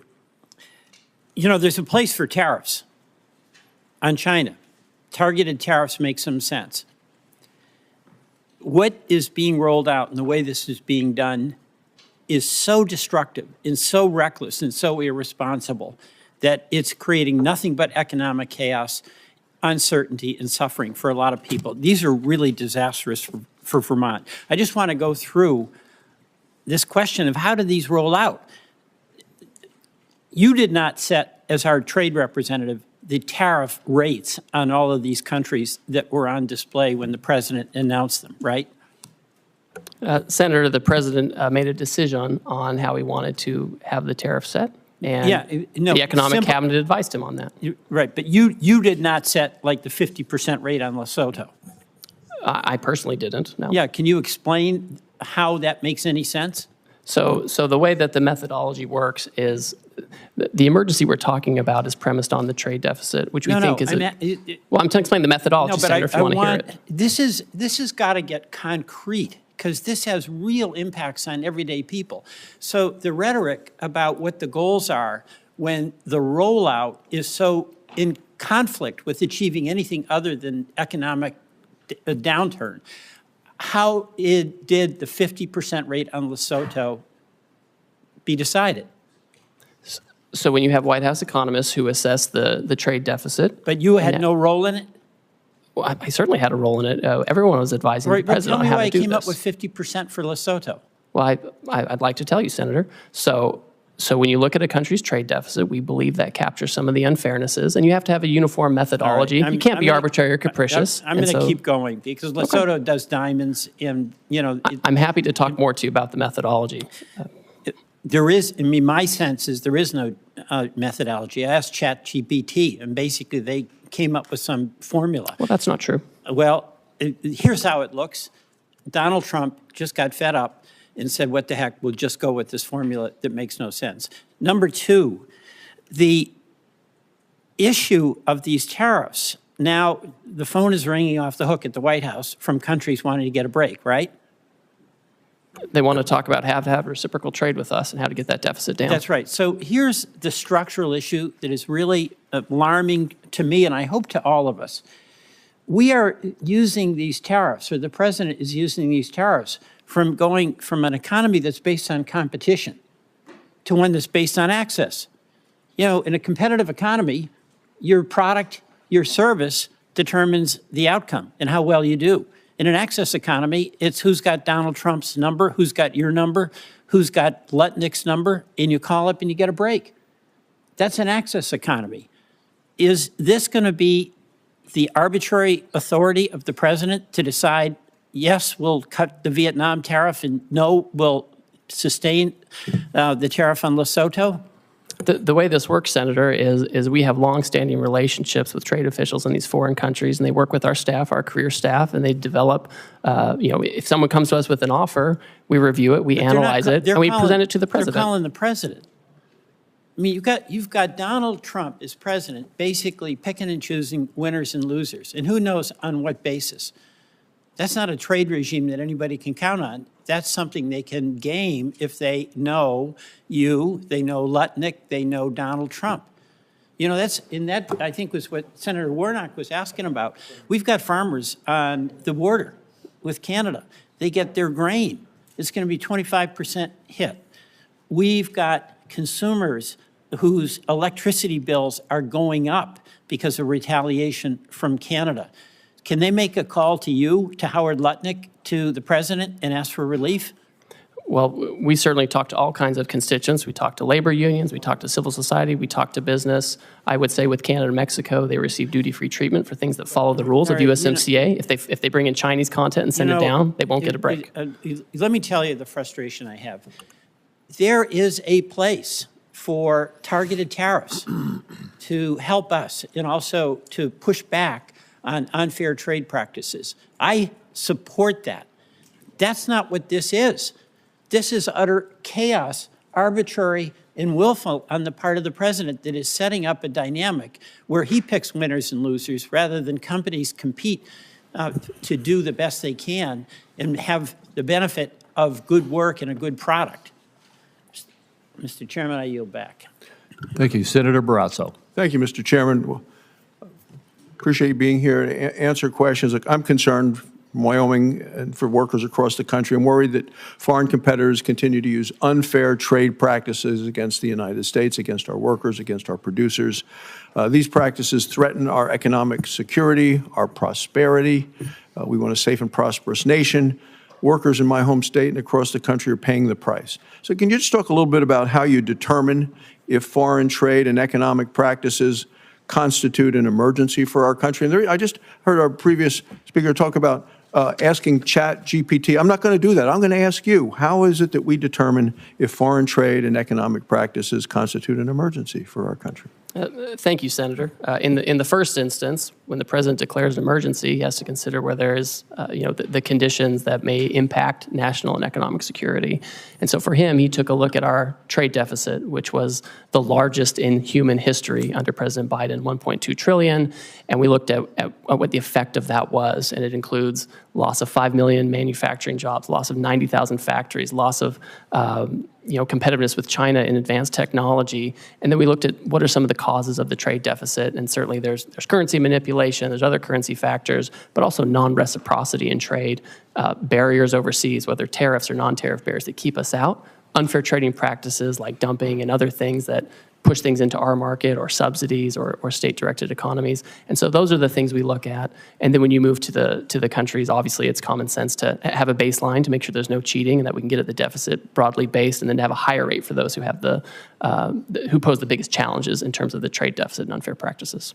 Thanks. Could I ask you about nuclear fuel? And, for decades, America led the world in uranium production.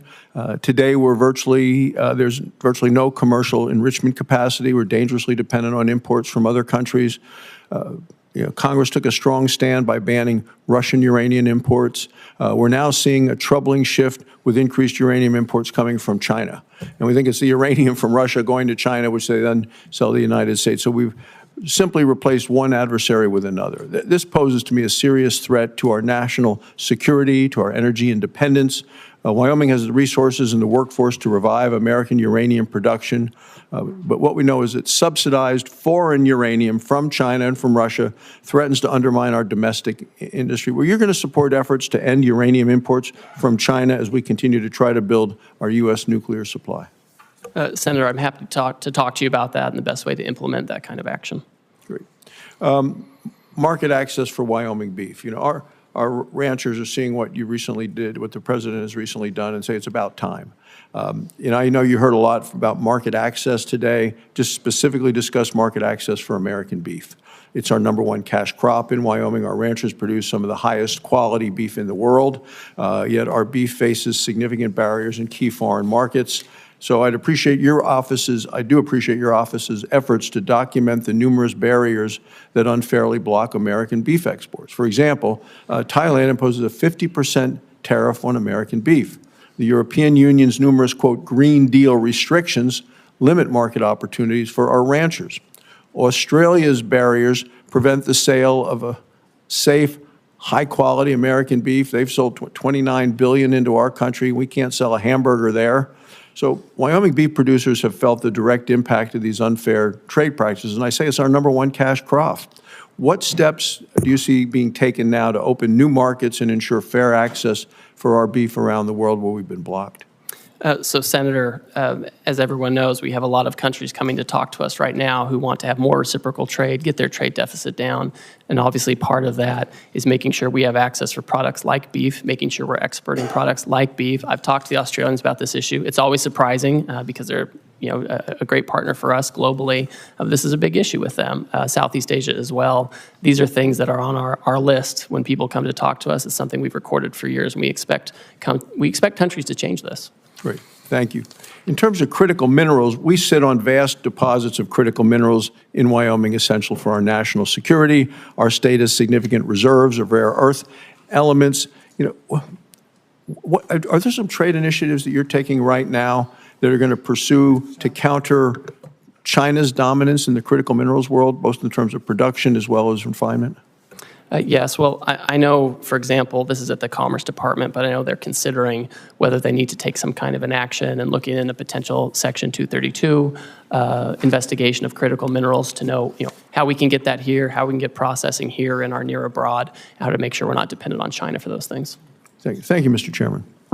Senator Blackburn. Thank you, Mr. Chairman, and thank you for being here today. I know you have had a busy week, and we appreciate that and appreciate what the President is trying to do for the broader economy. And, of course, it is encouraging to hear that we have 70 countries that are coming in to negotiate tariffs and some of those non-tariff barriers that have existed. So we're grateful for all that work. I do want to ask you about some of the foreign governments using bogus environmental regulations to really sideline American businesses. And the EU's new deforestation regulation is a great example of this, imposing excessive reporting requirements that would shut out Tennessee pulp and paper producers from foreign markets. And also, we're seeing some of these foreign governments actually seize U.S. assets under false pretenses. And last year we had a company, Vulcan Materials, which declined to sell its Mexican port to the government. So armed forces came in and took control of that, citing environmental licensing requirements. And this is a pattern of regulatory abuse, and it keeps our companies out of the global market. So how are you working to protect these U.S. businesses and to deal with these foreign governments who are weaponizing their bogus regulations to restrict the market access? Well, Senator, I always find it troubling when countries use these kind of measures as a protectionist measure. Our companies, whether they're making here and exporting or going elsewhere to produce in other countries, are always the cleanest and most responsible, always. And we should always have the best treatment under those kinds of regimes. So with respect to the two examples you noted on the Vulcan issue, I've raised this personally with Mexican trade officials. And with respect to the EU forestry regulation, my understanding is right now it's a little bit on pause while they themselves look at it and take a second look. And I talk to my counterparts in Europe frequently, and this is something where I want to make sure that they're treating us appropriately under this law, not discriminating against us. That's wonderful. If I could get in writing from you an update on the Vulcan port issue, that would be helpful also. We're happy to do that, Senator. Thank you. I want to talk about digital trade because President Trump really has shown great leadership when it comes to digital trade.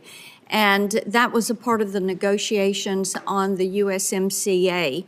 And it really gave us a very robust and ambitious digital trade chapter. And the provisions, including cross-border data flows and data localization, are critical to facilitating strategic U.S. initiatives across a broad range of industries. And we have an opportunity now to build on this digital chapter.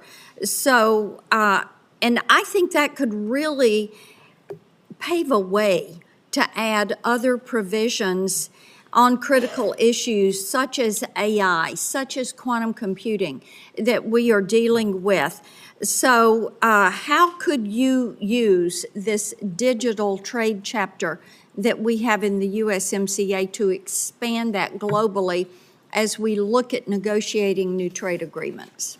Well, I think it's important to understand that our companies, our digital trade companies, are the most competitive in the world. They're the most effective in the world. And what we don't want is a situation where they are retaliated against or they're discriminated against such that their Chinese competitors actually take up market share. I mean, that would be a disastrous situation. And so as countries come to us and want to talk about how to have more reciprocal trade or better trade actions, I would expect that we want to make sure that they're not discriminating against our technology companies. And we want to make sure we have a level playing field so we can have the appropriate market access that we want, and whether we do that in formal trade agreements or just in commitments from these other countries. Well, and as you know, digital trade is important to Tennessee. Yes, ma'am. So we're looking forward to that. Non-tariff barriers are something that get mentioned quite a bit as we are talking to companies. I know Vietnam has several non-tariff barriers, and we've seen this in the USTR's National Trade Estimate report. And we had a record high deficit with Vietnam in 2024. And in part, that's because Chinese companies are using Vietnam to transship. So will you work to ensure that any possible deal with Vietnam, because I know they've been first to the table to try to negotiate for a zero tariff, but we want to make certain that whatever is done includes provisions that will not allow China to reap the benefits of working with and shipping through Vietnam. I agree with you 100%, Senator, whether it's Vietnam or others. If they think they're going to have some kind of different rate, it can't be one that gives preference to a third country like China, where they can just take advantage of it or use it to circumvent what we're trying to do. I agree with you 100% on this point. Well, thank you for that. Thank you, Mr. Chairman. Thank you, Senator Sanders. Thank you, Mr. Chairman. Mr. Greer, thanks for being here, and I enjoyed our conversation in the office last month. Let me begin by saying, as I suspect you know, that I am not a great fan of unfettered free trade. I helped lead the effort when I was in the House against NAFTA and against permanent normal trade relations with China. I will never forget a visit that I made to the Macadillo area in Mexico, where I saw brand new factories and literally Mexican workers living in cardboard boxes. And the result, of course, was the loss of hundreds of thousands of jobs, good-paying jobs in this country, transferring them to Mexico where people work for horrendous wages. That is the type of trade policy which I detest. But I want to move to an area to talk about the legal basis of what President Trump has done. President Trump said, Mr. Greer, that he had no choice in terms of Canada, and I live 50 miles away from the Canadian border. He had no choice but to bypass Congress and to impose an emergency 25% tariff on Canada to stop, quote, the massive, end quote, amount of fentanyl and, quote, the millions and millions of undocumented immigrants coming from the northern border. Unfortunately, that's a lie. The truth is that the U.S. Customs and Border Protection reported just 43 pounds of fentanyl was seized at the Canadian border last year, representing just 0.2% of the total. Now, we could agree that 1 pound of fentanyl is too much. But if 0.2% constitutes an emergency, my guess is illegal drugs are coming in from every country in the world. And that gives the President of the United States incredible power to determine tariffs. Further, he said he talked about millions and millions of undocumented immigrants coming from Canada. In fact, last year there were 24,000 people, not millions and millions.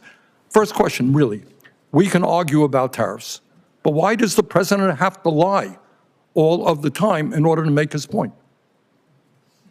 So, Senator, I would just refute that when the president is talking about the nature of the emergency we have. I mean, could you talk a little bit closer into the mic, please? Certainly. Senator, I would just say, I think you need to look at what the president issued in terms of the order for the legal basis for what we're doing, right? I mean, the president very rightly hit on this issue of fentanyl migration coming from northern southern borders, and it's a real emergency. Drugs are a real emergency. 0.2%. You can then argue illegal drugs come from every country in the world. If you declare that as an emergency, you're giving the President of the United States unbelievable power. Let me go on that point. Let me mention to you what you probably know. 7 Republicans have joined a number of Democrats on legislation reasserting Congress's ability to play an active role in trade and tariffs. That, on the Republican side, was led by Senator Grassley. And he said, and I quote, "For too long, Congress has delegated its clear authority to regulate interstate and foreign commerce to the executive branch, et cetera, et cetera." He wants to reassert Congress's constitutional role and ensure Congress has a voice in trade policy, end of quote. In the last 2 weeks, all we have seen is reports in the newspaper. Congress has not had 1 ounce of authority in determining tariff policy. Do you think Congress should be completely left out of the process? Or does the president have emergency power to do anything he wants with regard to tariffs? Senator, my staff has had over 200 meetings with congressional offices in the past 2 months to consult. The president's been very transparent about what he wants to do on tariffs. Congress delegated a law to him to take this action. Mr. Greer, you can have all the meetings you want. You and I had a nice meeting. But at the end of the day, the president did exactly what he wanted to do without any discussion, formal discussion with members of Congress. He could make recommendations to Congress, that's for sure. Do you really think that he has the power under an emergency degree to reorder the trade world, global trade policy, without any input from the United States Congress? Sir, Congress gave him this law where if he determines a national emergency, he can take appropriate action to regulate imports. That's what he's done. And you think it's a national emergency that 0.2% of fentanyl coming from Canada constitutes a national emergency? Sir, do you? The president has determined that do you? Canada, I'm asking you. You're asking me about drug policy. So I agree with the president. If you have China and Canada and Mexico putting drugs into this country at different levels, then that's an emergency. We have to deal with it. Look, we're not going to argue about the danger of drugs. 0.2, 43 pounds of fentanyl. On that basis, the president can declare an emergency with any country on earth and take unlimited power. That's called authoritarianism. Okay? That's not what a democracy does. Do you have any concerns about all of that power going into the hands of the president? Sir, Congress delegated this power to the president. He has to renew the emergency every year. He has to give reports to Congress. The Congress told him what he has to do to use this authority, and he's doing those things. Okay. Thank you, Mr. Chairman. Thank you. We have, you've been going now 2 hours and almost 40 minutes, but we have one more question. Senator Wyden has one more question, and then we'll Thank you wrap very up. much, Mr. Chairman. So, Mr. Greer, we've been at this a long time, and you've offered a lot of word salad about international trade, reciprocity and metrics, and the list goes on and on. But inside this verbiage, you've ducked a very big question, and that is, how can you negotiate with scores of countries before Americans see their 401ks go up in smoke? And so what I'd like to do is just ask you one simple question to wrap this up, because at home in Oregon, people want to know what we're doing to help the people who are hurting today, not months and months or elections and all kinds of dates far in the future. So here's my question to wrap up. When will those hurting now see real relief? Senator, the country decisively voted for this president and his trade policy. He knows how to use tariffs appropriately to negotiate deals where necessary and to drive investment and manufacturing back to the U.S. And that's what we're doing. He was successful in his first term in using it. Real wages went up, and